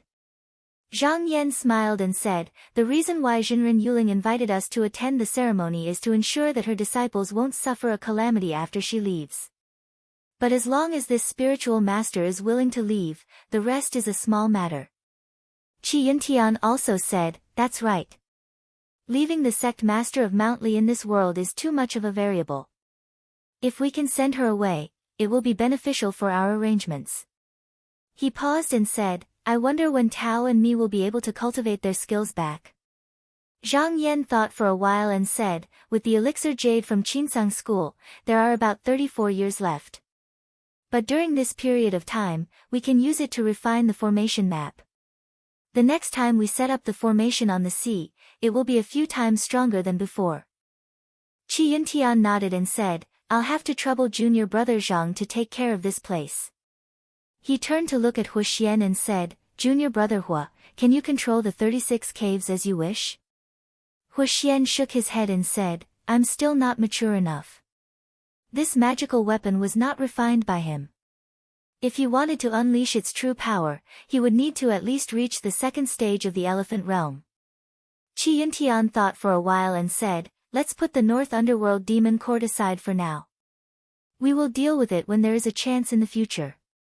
Originally, he wanted to use the 36 caves to suppress the spiritual opportunity of the North Underworld when Yu Shao was once again restrained by Tao and Mi, and find a way to destroy the demon court in the continent. But from the looks of it, it was still too early, and by the time Hu Xian could use the 36 caves as he wished, it would be at least a few hundred years later. Since that was the case, this matter could only be put aside for now. Floating Astronomy. Chapter 1044. In the void, a white lotus was flying towards the endless depths. After an unknown period of time, the lotus suddenly trembled. Sima Quan's split consciousness had already woken up from its stupor. He silently observed. Based on Zhou Dalian's rate of wear and tear, he should have been flying for about 20 years. However, with the protection of this treasure, he did not suffer much damage. Looking out with his spiritual sense, he could still see the starlight, but he did not know how far it was, as if it had never been near. He looked around and saw a huge bronze cauldron. He had already seen 3 of these cauldrons during his journey. They were built by cultivators in the past when they traversed the void. However, other than some scattered pill jades, he didn't find anything else. Moreover, most of the pill jades were formed from clear qi and were useless to him. Thus, he didn't stop. On the other hand, this one was exactly the same as the one he'd seen in the past, so he assumed it was the same. However, as Zhuo Daoyan grew closer and closer to it, he noticed something different. The surface of the bronze bell was full of scars, as if it had gone through a fierce battle. He could not help but feel surprised. This void was very far from the 9 continents, and there was no spiritual opportunity to breathe. If he fought here, even if he won, he would kill 1,000 of his enemies and lose 800 of his own. He might not be able to return safely. When cultivators reached the grotto heavens, they all cherished their lives. If there was no huge conflict of interest or danger to their lives, they would not fight. As he thought of this, he rode the white lotus towards the cauldron. He discovered that although the cauldron was riddled with holes, the prohibition spell was not completely broken. After searching for a long time, he found the corpses of 3 Taoists in a large hall. They were all dressed in luxurious robes. One was in the north, and the other 2 were in the south. Looking at them, it seemed like they were confronting each other. However, their expressions were serene, and there was no sign of violence on their faces.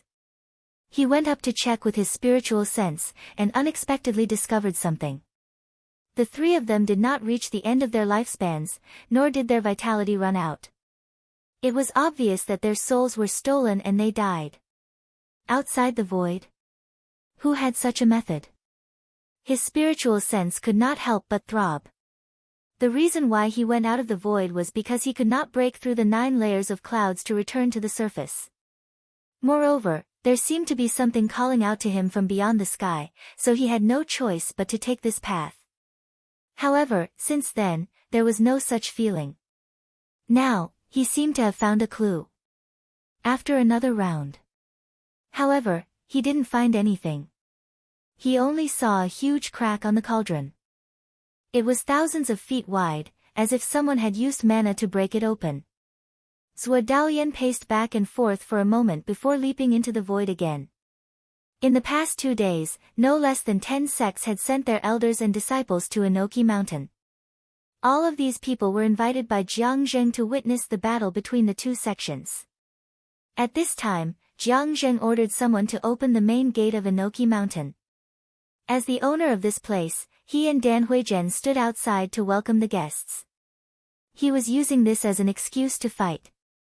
Inviting the small sects was also an opportunity to win them over. With Pengyuan fighting against Taihao alone, even if they were backed by Qinsong, they should not be careless. Therefore, they had to think of ways to make allies and contact various sects to strengthen their influence. Of course. If Pengyuan was just a small sect, the other sects might not give it face due to the power of Taihao. However, Jiang Zheng's master was the hall master of Qinsong school. This was different. The 1,000-year calamity had yet to pass. Who knew what would happen in a few hundred years?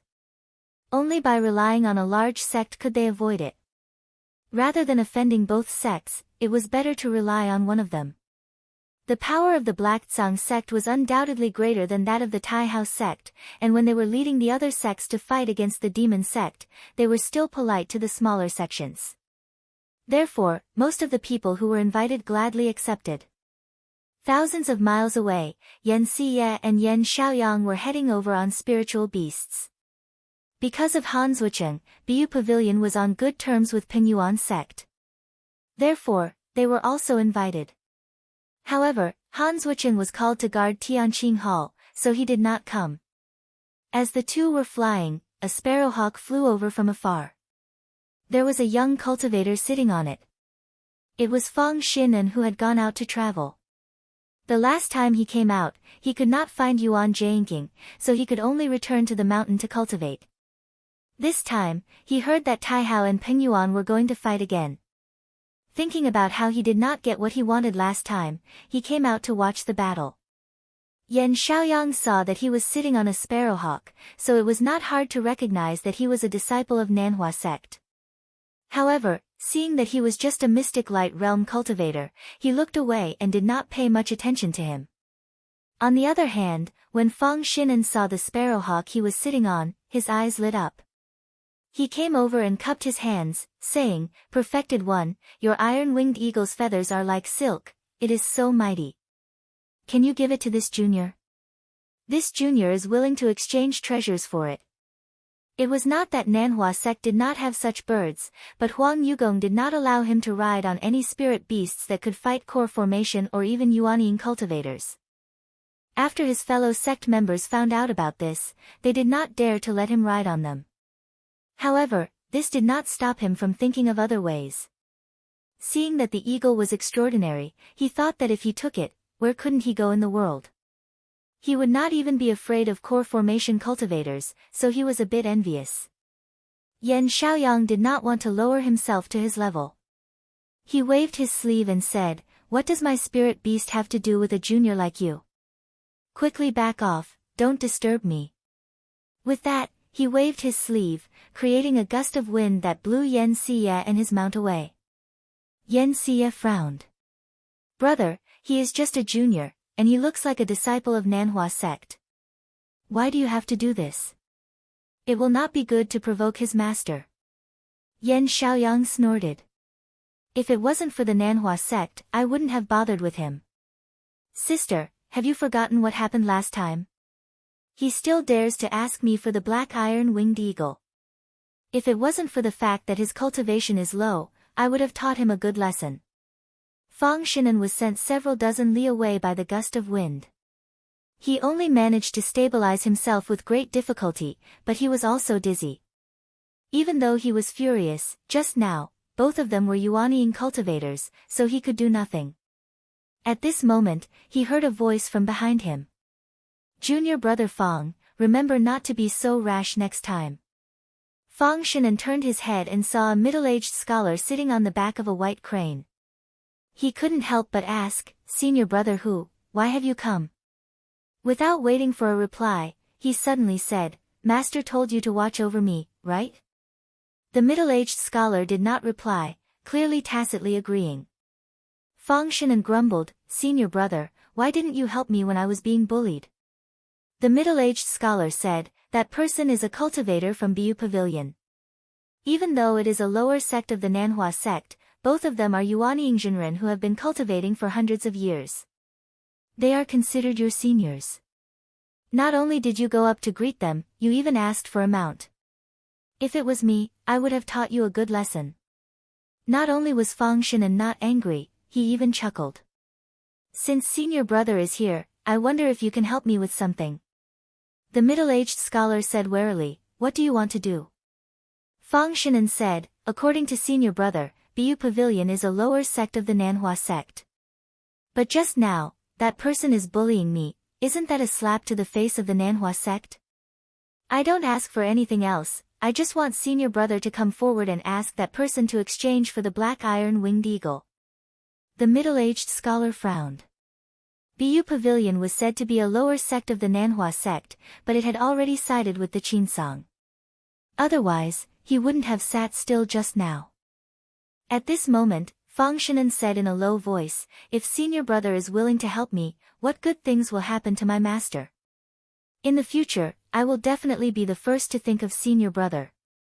The middle-aged scholar was originally willing to care about this matter and wanted to reject it. But when he heard this, he was moved and looked at him. "Is this true?" Fang Shinan nodded his head vigorously.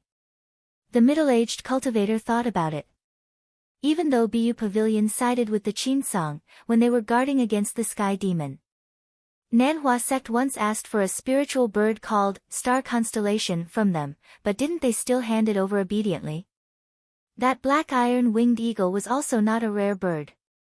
This time, when he went up to ask for it, he didn't dare to refuse, so he said, "I can help you ask for it, but you have to promise me that after you get this eagle, you can't leave me even half a step.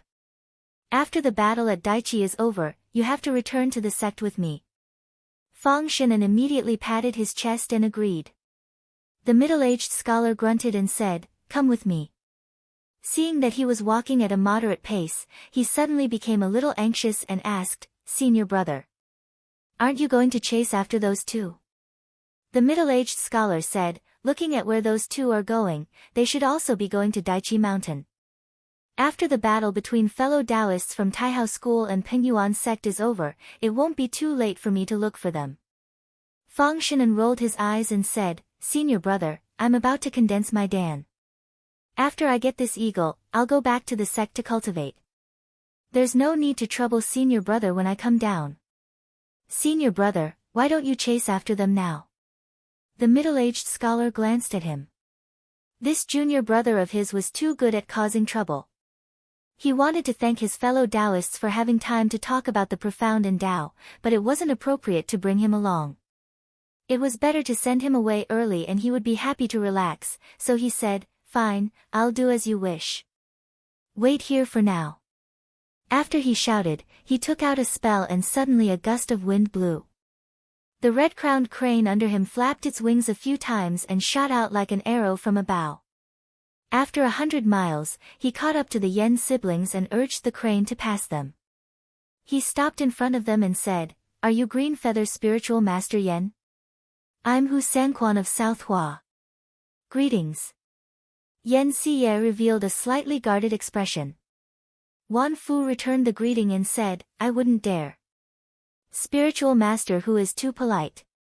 May I ask why you are stopping us siblings? Spiritual master who said indifferently, It's nothing else. It's just that one of my juniors has taken a fancy to your brother's mount, so I came to see if I can exchange it with him. Yen Xiaoyang's expression changed and said, What do you mean? Are you here to humiliate me? The middle-aged scholar looked at him and said, Spiritual master Yen speaks too seriously. I have no such intentions. He suddenly laughed and said, Perhaps the two of you don't know, but I am a disciple of Tsang Ding Heaven's Grotto, and my junior brother is Master's most beloved disciple. Just now, my junior brother is frightened, so I'm doing my best to appease him. Yen Siye was immediately shocked. She frowned and thought for a moment, then said, Little brother, this time, it was indeed your fault. You gave your mount to the spiritual master. Sister, although Yen Xiaoyang was unwilling, under Yen Siye's intense gaze, he could only take out the beast's subduing collar and put his mount inside. He threw it over and said coldly, Keep it well, honorable sir. The middle-aged scholar caught it and bowed before swaggering off. As for the item he originally wanted to exchange for the spirit bird, he didn't say a word since he had so easily obtained it. Yen Xiaoyang angrily swung his sleeves and said, Now that my mount is gone, how can I have the face to go to Inoki Mountain? I'll be laughed at. When he finished speaking, he turned around and flew away on a ray of light. Yen Siye sighed. She knew that he couldn't calm his anger, so she could only let him go. But she didn't know that Yen Xiaoyang didn't go far. The more he thought about it, the more stifled he became. His expression fluctuated, and in the end, he turned around and rode the astral winds in pursuit of the middle-aged scholar. Floating Astronomy. Chapter 1045. The two beams of light in the sky split apart and stood in the east and west corners. On the west side of the sky stood a white-robed Taoist with a Xiaoyao scarf on his head. He bowed and said, Spiritual Master Jiang, how about we call this a draw? Jiang Zheng raised his hand and returned the greeting, Spiritual Master Yang's techniques are profound, I would like to experience your brilliance next time. Taoist Yang laughed and said, Great. If Spiritual Master Jiang isn't from Pingyuan sect, I can treat you to a drink or two. Jiang Zheng said, The rice pond has already prepared some wine, if Spiritual Master Yang is interested, why not come? Taoist Yang laughed and waved his hand, saying, No need, if I go to your place to drink, I don't know how my fellow disciples will criticize me when I return to the sect. They might even blame me for colluding with you and not using my full strength. Jiang Zheng said, Fellow Taoist is too serious. Taoist Yang just laughed. Since the two of them agreed that there was no winner, there was nothing more to say. After exchanging a few polite words, they went their separate ways. Not long after, Jiang Zheng returned to Daoqi Mountain.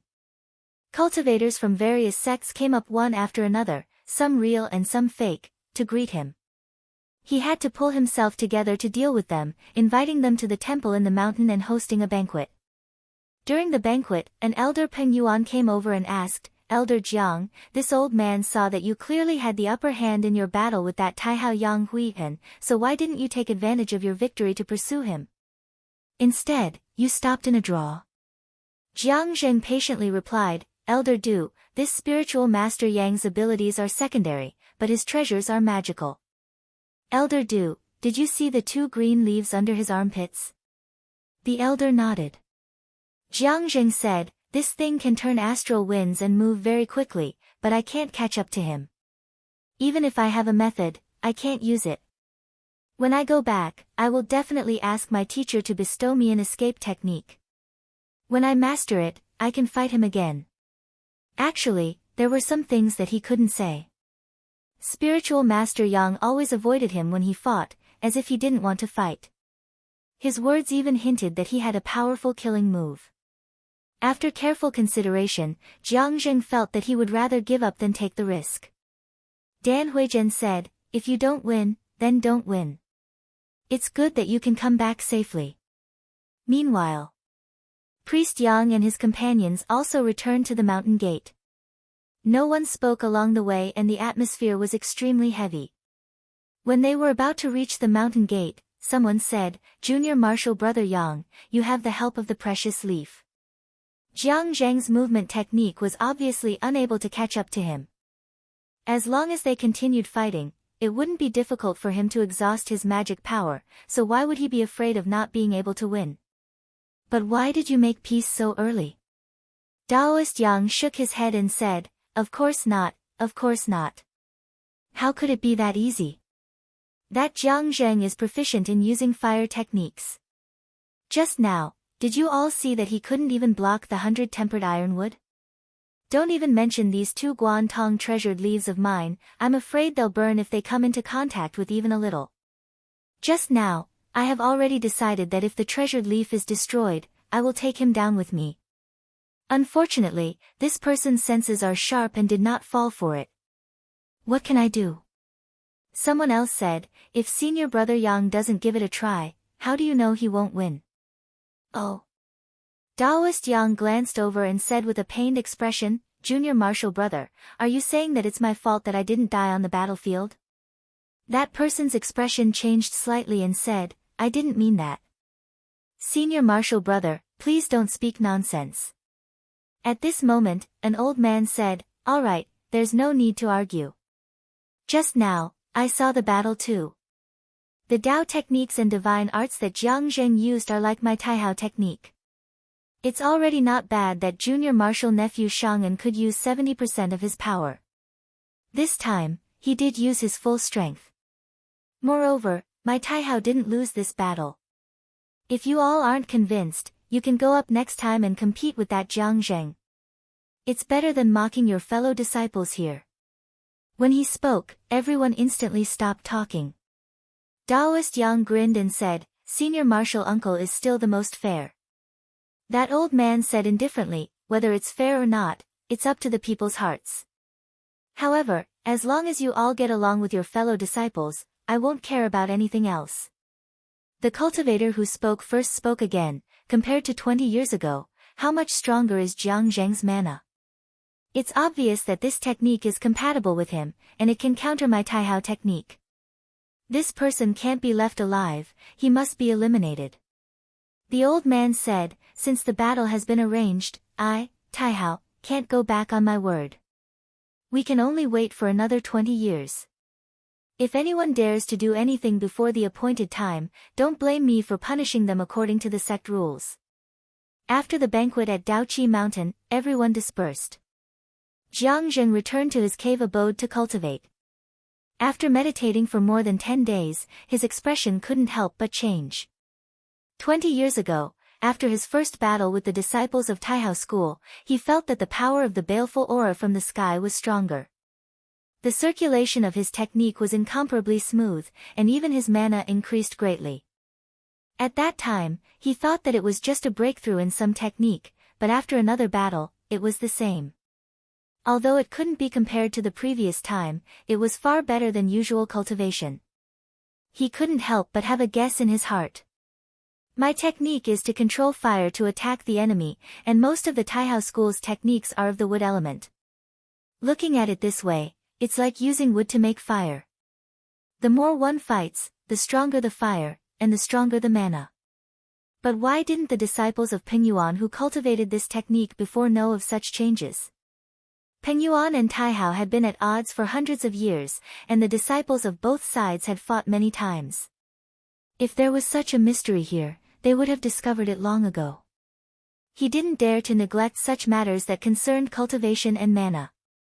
However, just as he was focused on investigating, he heard the sound of golden birds pecking on the stone wall. His expression turned serious, and he immediately came out from his meditation. He pushed open the stone door and saw Dan Huizhen waiting outside. He asked, "Wife, what happened?" Dan Huizhen took out a letter and said, "Husband, please take a look." Jiang Zheng took it and flipped through it. It turned out that half a month ago, Blue Feather Pavilion's elder Yan Xiaoyang and a Jinren who from Nanhua sect had a conflict for some reason. Both sides fought fiercely, and both were injured. However, the troublesome thing was that the person from Nanhua sect was from Tsangding Cave. After he recovered from his injuries, he brought a few people from the same sect to Blue Feather Pavilion, so he sent a letter to ask for help. Jiang Zheng's mind turned a few thoughts, and he finally said, "Let's not talk about the right or wrong of this matter. Blue Feather Pavilion sect Master Yan is junior brother Han's Dao companion. Since he sent a letter, we should go and help him out of the same sect." Dan Huizhen said, "I will listen to husband's arrangements." At this moment, outside the mountain gate of Blue Feather Pavilion, a few rays of light were circling outside. One of them turned in the air, and Hu Sanquan appeared from it. He said loudly, "Elder Yan, you didn't care about your reputation previously, and ambushed me. Even my mount was killed by you. This matter needs to be settled. Do you dare to come out and fight with me?" Someone beside him said, "Fellow Daoist Hu, you have been shouting for a long time. I think he doesn't dare to come out. Why are you wasting time with him? Why don't we work together to break this formation and kill our way in?" Hu Sanquan disagreed. "The Dao companion of the sect master here is the seventh disciple of Qinsang School's Jinren Zhang. Why don't we give him some face? If he comes out obediently, we don't have to go overboard." Someone beside him heard this, but was shocked and had the intention to retreat. Hu Sanquan took in their expressions and said, "Fellow Taoists, there is no need to panic. We are in the right this time. If something really happens, my master will come out to deal with it." When Yan Xiaoyang heard the challenge, he wanted to go out, but Yan Xie firmly stopped him. She said, "There are 4 of them. Little brother, if you go out, won't you be throwing your life away for nothing?" Yan Xiaoyang said angrily, "If I don't go out, won't I be laughed at by my fellow Taoists for being cowardly?" Yan Xie sighed and said, "If you knew this would happen, why did you come back to make trouble for him? It's just a mount, and it's not like Blue Feather Pavilion can't take it out. Why go to such trouble?" Yan Xiaoyang said hatefully, "If that's all, then it's fine. I'm angry that he clearly said he would trade for it, but in the end, he took it for nothing. I want him to know that Blue Feather Pavilion can compromise, but we definitely can't let anyone bully us." Yan Xie said, but a moment of impulsiveness provoked him to come knocking on our door. "Is this what you want to see, little brother?" Yan Xiaoyang snorted and said, "People live in this world to fight for their dignity. I cultivate the Tao in order to be free and unfettered. If I don't even dare to fight when I'm forced to my doorstep, I think I might as well be reincarnated as soon as possible." Yan Xie sighed and said, "What's done is done. There's no point in saying these angry words. Little brother, just bear with it for a few days. I've already written a letter and invited fellow Taoists from various sects to come here.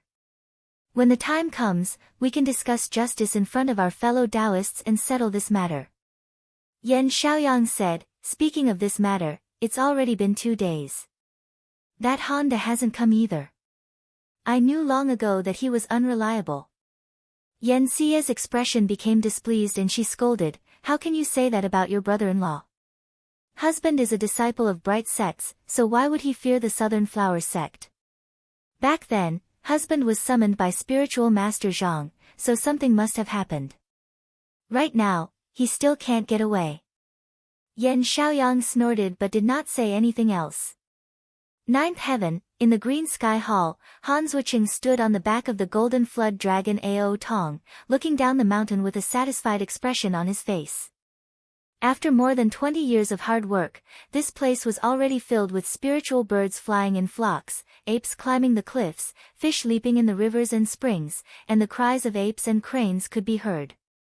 It could be said that this place was bursting with vitality. He had always enjoyed raising spiritual beasts. Being summoned here to do this was exactly what he wanted. He felt that he would be useful to his sect, so he put in 120% of his effort. All these years, Yan Xie had only contacted him through letters and had not returned even once. At this moment, suddenly, a spiritual crane carrying a letter came over. At first, he did not pay it much attention, but when he opened it and read it, he was startled. How did such a thing happen? When he looked at the date, he saw that it had been sent the day before yesterday. He could not help but feel anxious. This won't do. I need to report this to Master so that I can go down the mountain. This letter had arrived at the Hall of Crossing Truth yesterday, but the Green Sky Hall was above the Ninth Heaven. To send it over, the formation spirit had to pass it down through a formation to prevent the astral winds from wearing it down. Hence, it had arrived a day late. However, not to mention the fact that he was guarding the Green Sky Hall and could not leave as he pleased, even if he could return immediately, it would not be as fast as sending a letter. It would take even more time. Although Yan Xie's letter clearly stated that she had already asked for help from his sect, he still did not feel at ease. After circling around a few times, he said, Junior apprentice brother Shin should still be cultivating in bright seclusion Heavenly Lake. Why don't I send him a letter as well? Our friendship is the best, so he should go over and help. Chapter 1046. In a cave abode of bright nether Heavenly Lake, Shin Dong sat in the air. Around him, a large mass of thick smoke rolled slowly, constantly shaking the cave walls and giving off dull echoes. It was as if countless heavy and obscure things had settled inside. Whoosh! After a long time, he took a deep breath and sucked the thick smoke back into his acupoints. He inherited the spirit-returning sect's orthodoxy, and this, abyss-heavy chi, was passed down in the sect. If it was used to injure people, its power was ordinary, but it was best at destroying treasure weapons. If someone didn't study it, they would be at a disadvantage in a fight. After he stopped, he picked up a bamboo scroll and studied it in detail. He had been in the second tier of the nascent soul realm for some years, but it was a challenge for him to advance further. Among the cultivators of the Donghua sect, those who could reach this realm were all outstanding talents of the sect. Since he entered bright nether Heavenly Lake to cultivate, he didn't covet peace and happiness. Every day, besides cultivating, he studied the People Path books of the predecessors. He didn't relax for even a moment. Half a day passed by as he read through the bamboo slips. He calculated the time and realized it was time to practice. So he put down the bamboo slips and meditated again. Not long after, his body was covered in thick fog and smoke. Not long after, a voice was heard from outside, "Is Jinren Shin here?" Shin Dong wasn't surprised. He only borrowed bright nether Heavenly Lake to cultivate and didn't interact with the disciples here. Usually, few people came to find him. He took a deep breath and swallowed the smoke, then used his technique to open the cave abode's stone door. "Who is looking for me? Please come in and talk." A golden-robed maid came in and bowed to him. She took out a letter and handed it over with both hands. "Sage Shin, there's a letter for you." Shin Dong took it and looked at the signature. He nodded to himself. So it's a letter from Daoist Han. He waved his hand. The maid bowed and retreated. When he opened the letter, he frowned. He closed his eyes and pondered for a while, then put the letter away. After tidying up in the cave abode, he used the formation to leave bright nether Heavenly Lake. Then, he flew in the direction of the Blue Feather Pavilion. When he arrived, he saw that there was nothing unusual outside the Bu Pavilion's mountain gate. He wondered if the other party had already retreated. But since he was already here, he naturally had to go in and find out what was going on. After announcing their arrival, the formation gate in front of the mountain opened, and Yan Xie personally came out to receive them. After Shandong arrived at the Donghua continent, he did not get along well with the other disciples of the heavenly lake of Zhaoyu. Instead, he had the best relationship with Han Zuocheng and was often a guest of the Jade Feather Pavilion. However, he was a cautious and solemn person, and he never pretended to speak to others. That was why Yan Xie hadn't asked him for help this time. Only when he asked did he find out that she had come because of Han Zuocheng's letter. Shen Tong said, because Han Shixiang received his Shifu's order, it was difficult for him to get away for a while, therefore, he asked me to come to this place. So that I can help sect leader Yan out of his predicament. Yan Xie hurriedly expressed her thanks and welcomed him into the mountain in an extremely courteous manner. Shandong arrived at the main hall. Seeing Yan Xiaoyang talking to a cultivator with a refined appearance, he subconsciously cupped his hands and said, I didn't expect senior apprentice brother Jiang to be here as well. Greetings. Jiang Zheng stood up from his seat and raised his hands to return the greeting. He said with a smile, so it's junior apprentice brother Shen. With you here, it should be much easier to deal with the people from the southern sect. Shandong exchanged a few polite words with him and only nodded to Yan Xiaoyang as a greeting. After sitting down, he asked, just now, when I came here, I didn't see any enemies outside. Did they retreat? Yan Xie's face was shrouded in worry. She sighed and told him the reason. It turned out that after Jiang Zheng arrived, Hu Sanquan and the others were extremely vigilant. They knew that the Jade Feather Pavilion had asked for help, and they were afraid that it would be difficult for them to deal with it, so they immediately retreated. However, they didn't go far. They set up a hut in a valley 100 miles away and sent letters everywhere. From the looks of it, they were obviously planning to ask for help. Shandong said solemnly, don't worry, Sect Master Yan. I came here on senior apprentice brother Han's request. As long as I am here, I won't allow outsiders to bully the Jade Feather Pavilion.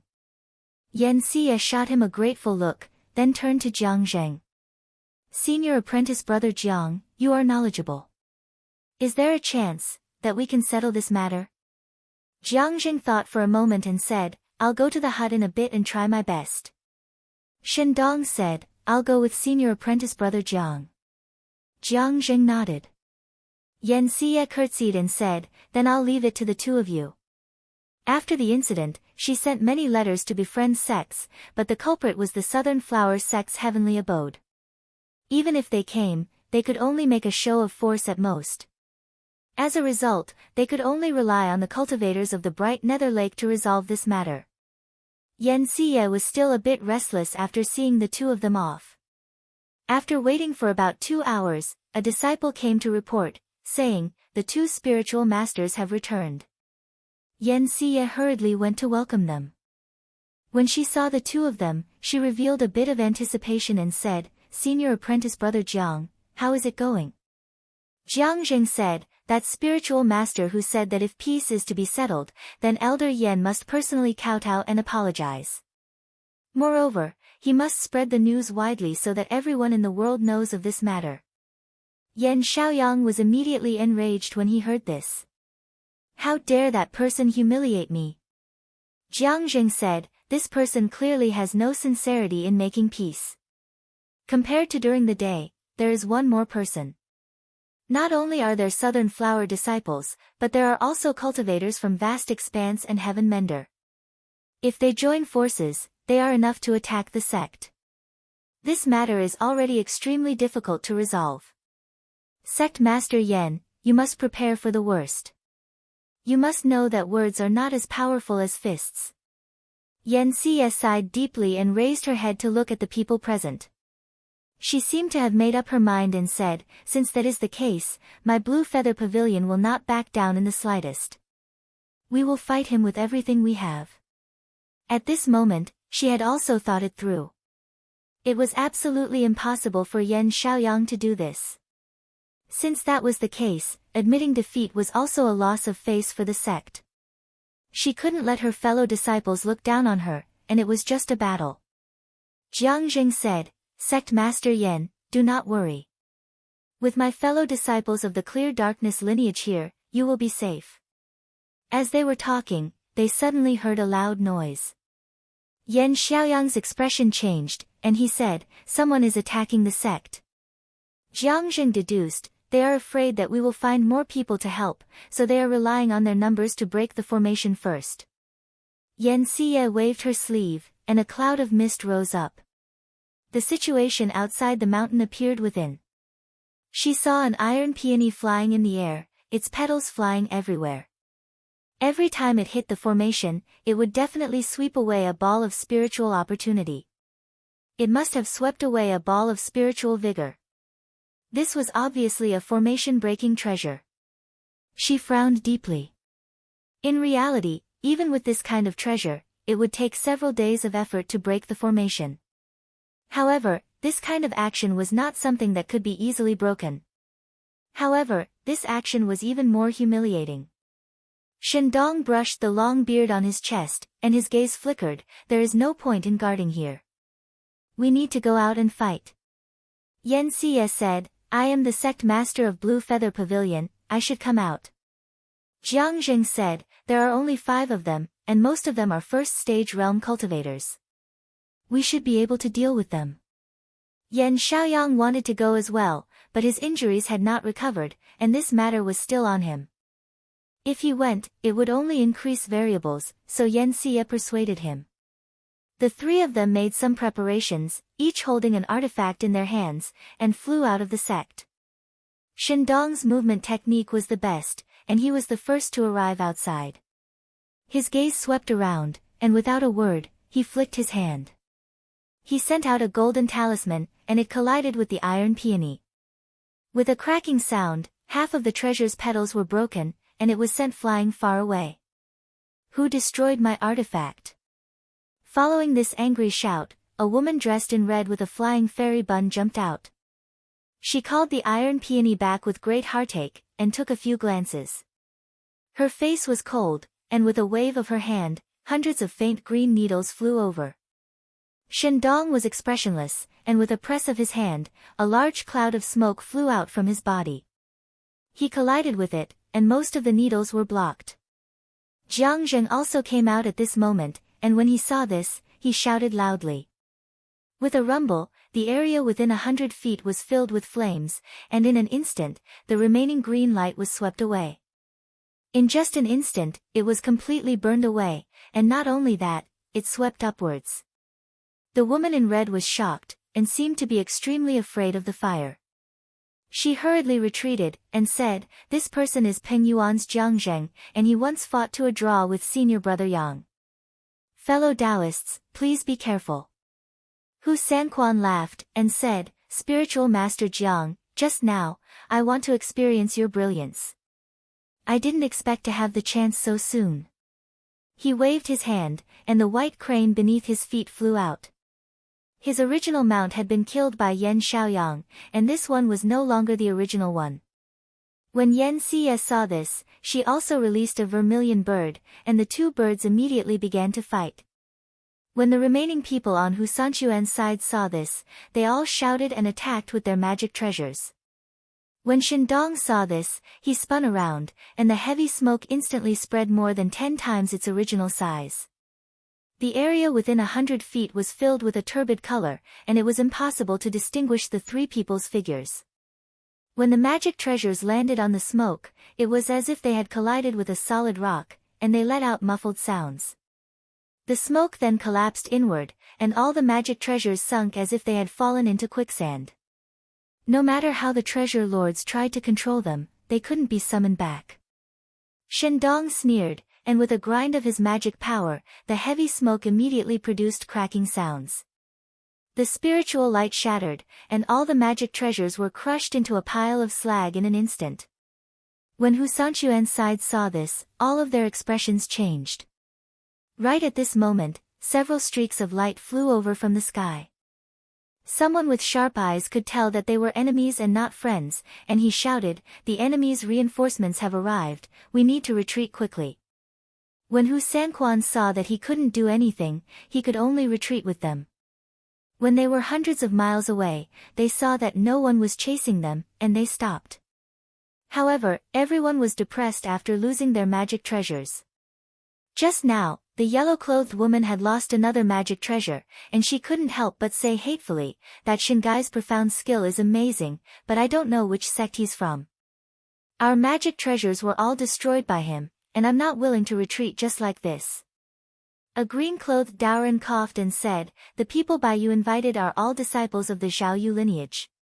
Even if we can defeat them, if he invites spiritual masters Lu and Tian Kun to come, we won't be a match for them." Everyone's hearts trembled. Lu Yenny and Tian Kun were great cultivators who had cultivated Yuanying Dharma bodies. If they were invited, it wouldn't matter how many people they brought. Hu Sanquan said, "We can't just let it go like this. Does fellow Daoist Yin have a countermeasure?" Daoist Yin said, "I heard that spiritual master whose senior brother Feng Qingchang has also cultivated a Dharma body. Why don't we invite him here?" Hu Sanquan hesitated and said, "All right, I'll invite him." Daoist Yin said, "Now that our Taihao, Nanhua, and Yuxiao clans are allies, I wonder who has a relationship with fellow Daoist from Yuxiao school. Why don't we invite one of them here?" Hu Sanquan thought about it and praised, "Good plan." He obviously wanted to drag Yuxiao down with him, so that they wouldn't have to be too afraid of the people from the Xiaoyu Heavenly Lake. The yellow-clothed woman's eyes lit up, and she said, "Leave this to me." Hu Sanquan looked at everyone and said, "All right, we'll act separately. Everyone, this matter concerns the reputation of our clans. I hope that no matter what, we can't lose this battle." Chapter 1047. In the guest hall of the Biyu Pavilion, there were a few more cultivators who came to help. Among them, Elder Lu Gong of Linqing Temple, Elder Ding Silu of Guangyuan Sect, and Elder Guoziliang of Beichen Sect had the highest cultivation. There were a few others who were only at the core formation stage, but they followed the sect's orders to deliver some treasured artifacts and pills. Even though these sects couldn't do much, they still took the initiative to send their disciples here when Blue Feather Pavilion was being pressured by the Southern Flower Sect. Yen Xie had to accept this favor as well. Sect leader Yen, Lu Gong said, "I heard that after Hu Sanquan and the others retreated in defeat, they are recruiting helpers from all over the place. They want to attack your sect's gate again. You must be careful." Yen Xie bowed slightly and said, "Many thanks for the information, Sect Master Lu. Even though my Blue Feather Pavilion is small and weak, we are not willing to be bullied and humiliated by others. If he refuses to let go, then we'll fight him to the end." Everyone in the hall nodded. They could all see that Blue Feather Pavilion was backed by the Bright Nether bloodline, so they did not need to fear the South Flower Sect too much. Ding Silu said, "It's clear that the Southern Flower Sect is not in the right in this matter, yet they still force us to our doorstep. They've really gone too far. I'm willing to advance and retreat together with sect leader Yen." Everyone nodded in agreement. Yen Xie naturally expressed her gratitude again. LV Gong said in a deep voice, "Sect Master Yen, forgive me for saying too much. If Southern Flower Sect comes again next time, they should have a higher chance of winning. What's important now is to rearrange your sect's Mountain Gate Great Formation and Restrictive Formation." Yen Xie also felt that this should be the case. However, if they wanted to expand the Mountain Gate's Great Formation a bit more, this wouldn't be a simple matter.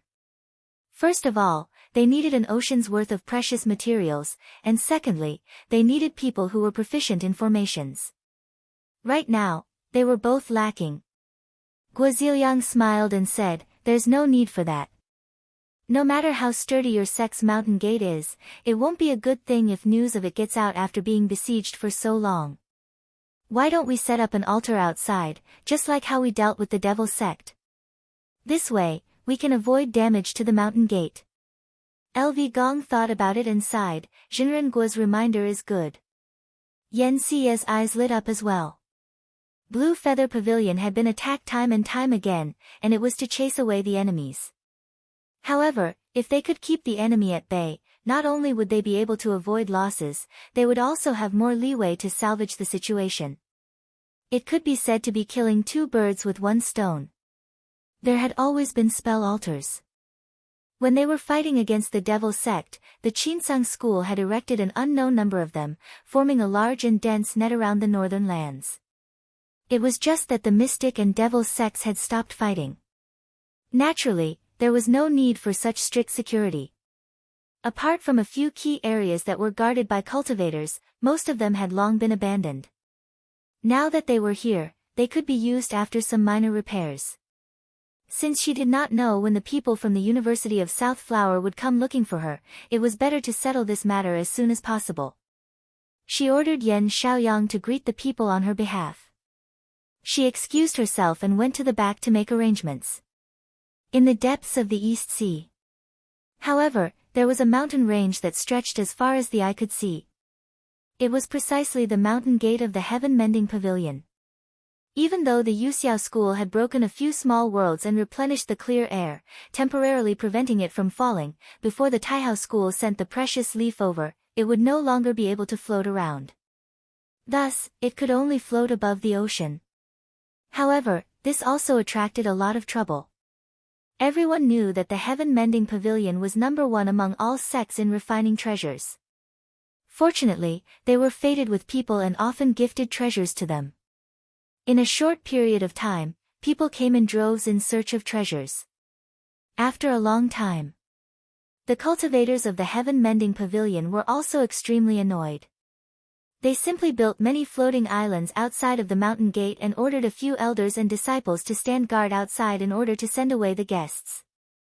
After Daoist Yin parted ways with Hu Sanquan and the others, he left the East Flower continent and rode a magical artifact all the way here. He stopped in front of a floating island and shouted from outside, "Is fellow Daoist Mao here? I have come to disturb you again." Someone inside happily said, "Is it fellow Daoist Yin? Quickly come in and talk." Daoist Yin entered the inner room. There was a middle-aged Daoist who looked to be in his 40s and had his hair tied into a bun. That person came up and grabbed his sleeve, saying, "Did you bring the Lingzi grass that I asked fellow Daoist Yin to find last time?" Daoist Yin had a proud expression on his face. He took out a spirit herb with velvet leaves from his sleeve.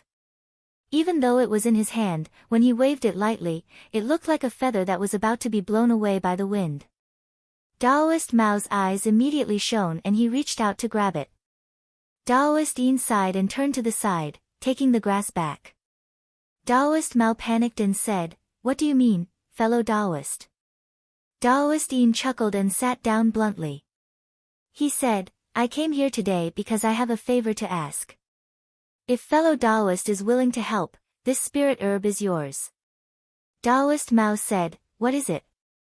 Daoist Yin said, "I want to ask fellow Daoist to deal with someone. Don't worry, this person isn't a disciple of a large sect. I heard that he's just a wandering cultivator, but his technique is strange. After thinking about it, I think only fellow Daoist can deal with him." Hearing that the other party wasn't a disciple of a large sect, Daoist Mao let out a sigh of relief and calmed down a little. He asked curiously, "What's so strange about that person's technique?" Daoist Yin explained Shindong's technique in detail. "This person's Xian Qi can destroy treasured weapons. We can't do anything to him, so we thought of fellow Daoist."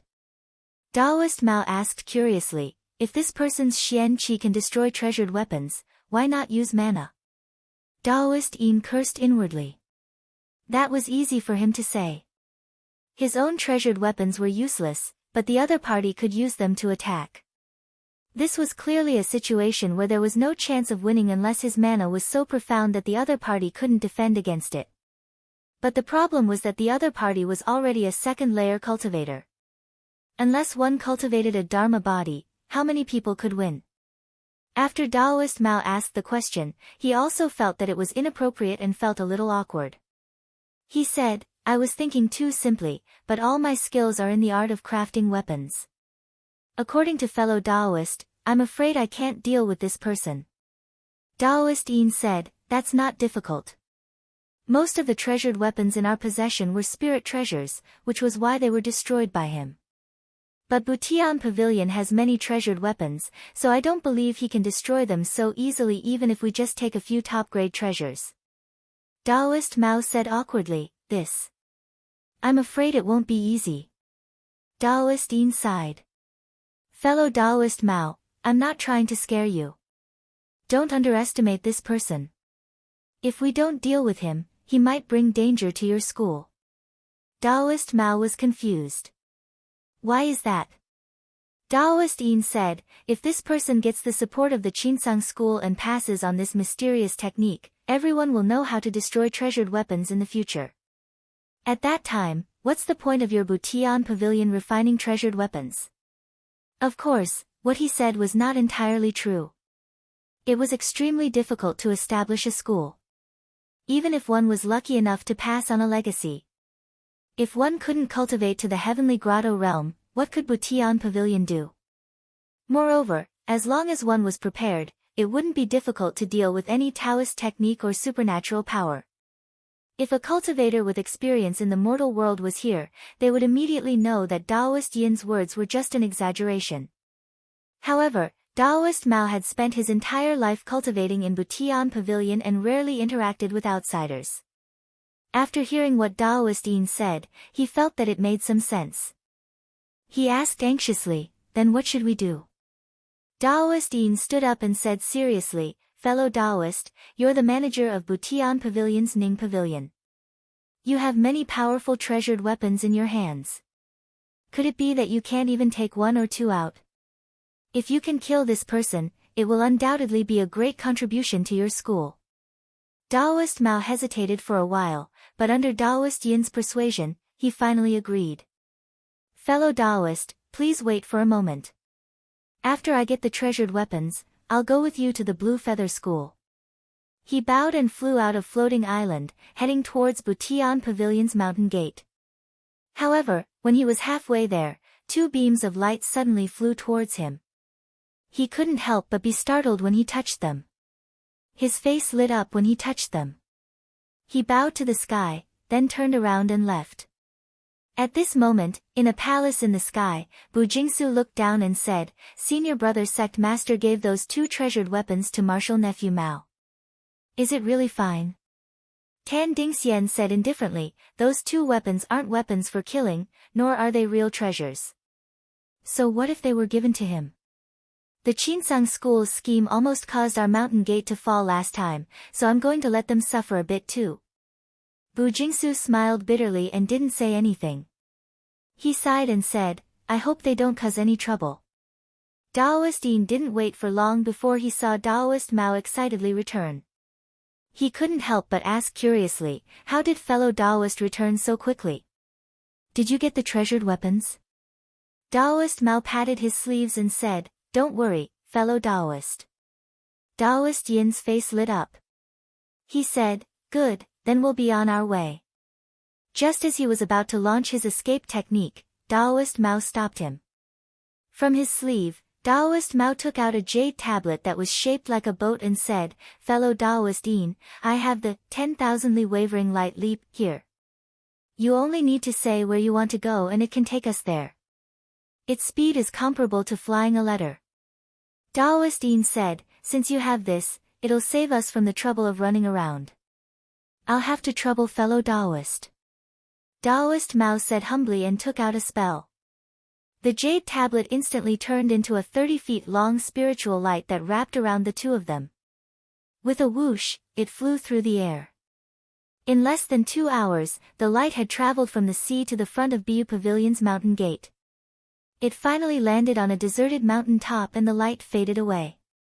It turned back into a jade tablet and landed in Taoist Mao's hand. He looked left and right, but there was no one around. He didn't see Taoist Yin talking about the same thing, so he sighed and said, We came early. Taoist Yin's eyes were sharp, so he could see that a few miles away, there were dozens of cultivators repairing an altar and setting up a restriction.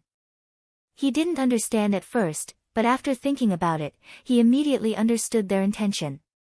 He felt something was wrong and thought, if Bu Pavilion has set up a restriction on the altar, we'll have to attack them one by one if we want to force them to submit. We mustn't let them succeed. He pulled Taoist Mao's sleeve and pointed at the altar, saying, Fellow Taoist, quickly break this place. Taoist Mao didn't understand what was going on. Under Daoist Yin's urging, he hesitantly took out a nail hammer from his bosom and threw it into the sky.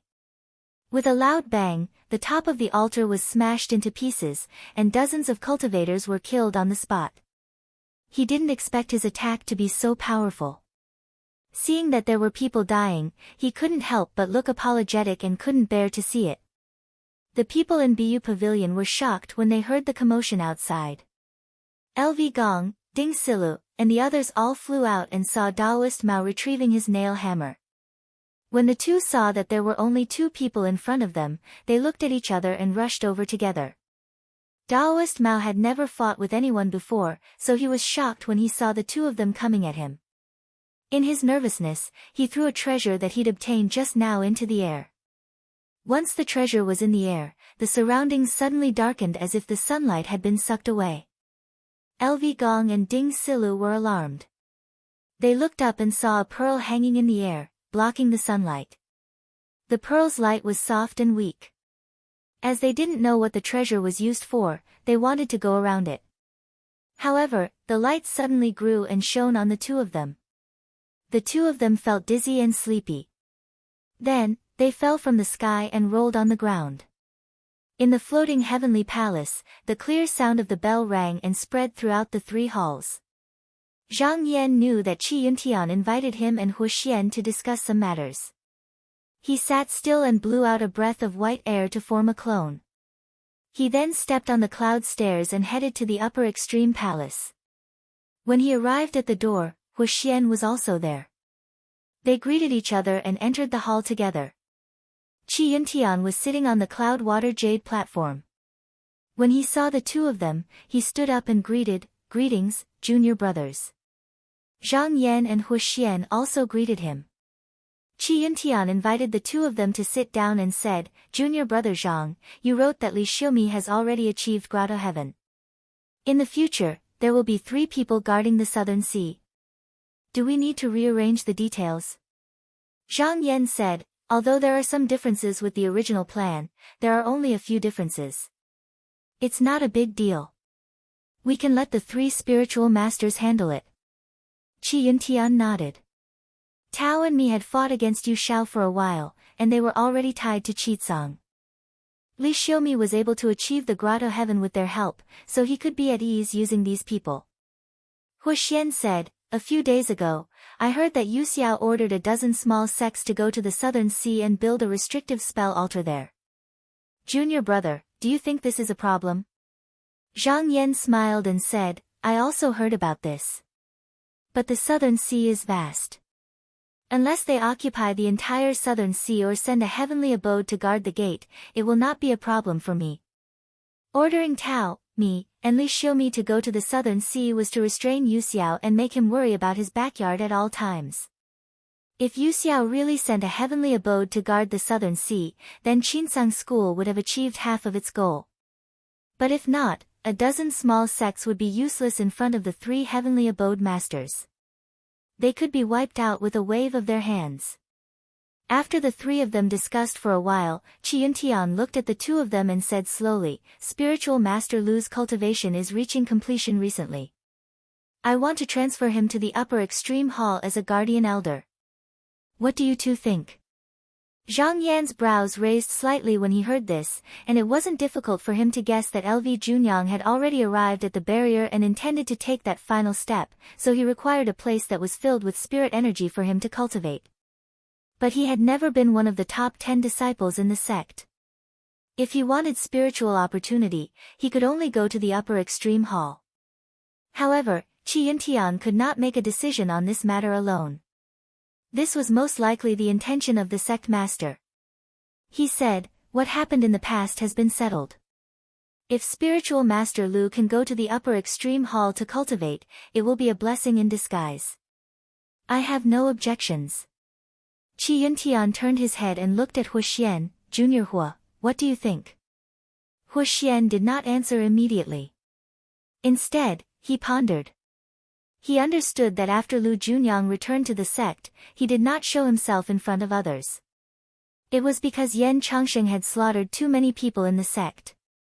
Not only did he kill almost all of the top 10 disciples, he also killed a heavenly abode master. Even if this person was dead now, the knot in his heart could not be solved in a short period of time. Some people were even afraid that after Lu Juanyang's achievements in the future, he would come back to cause trouble for them. Qi Yuntian's intention was for him to use his position as the temple master to suppress this matter. After thinking for a while, he said in a low voice, "The temple master has no objections. P.S. This is strange. After using the keyboard for so many years, I can't even get blisters today." Chapter 122, Reopening the Altar Falling Mountain Pass.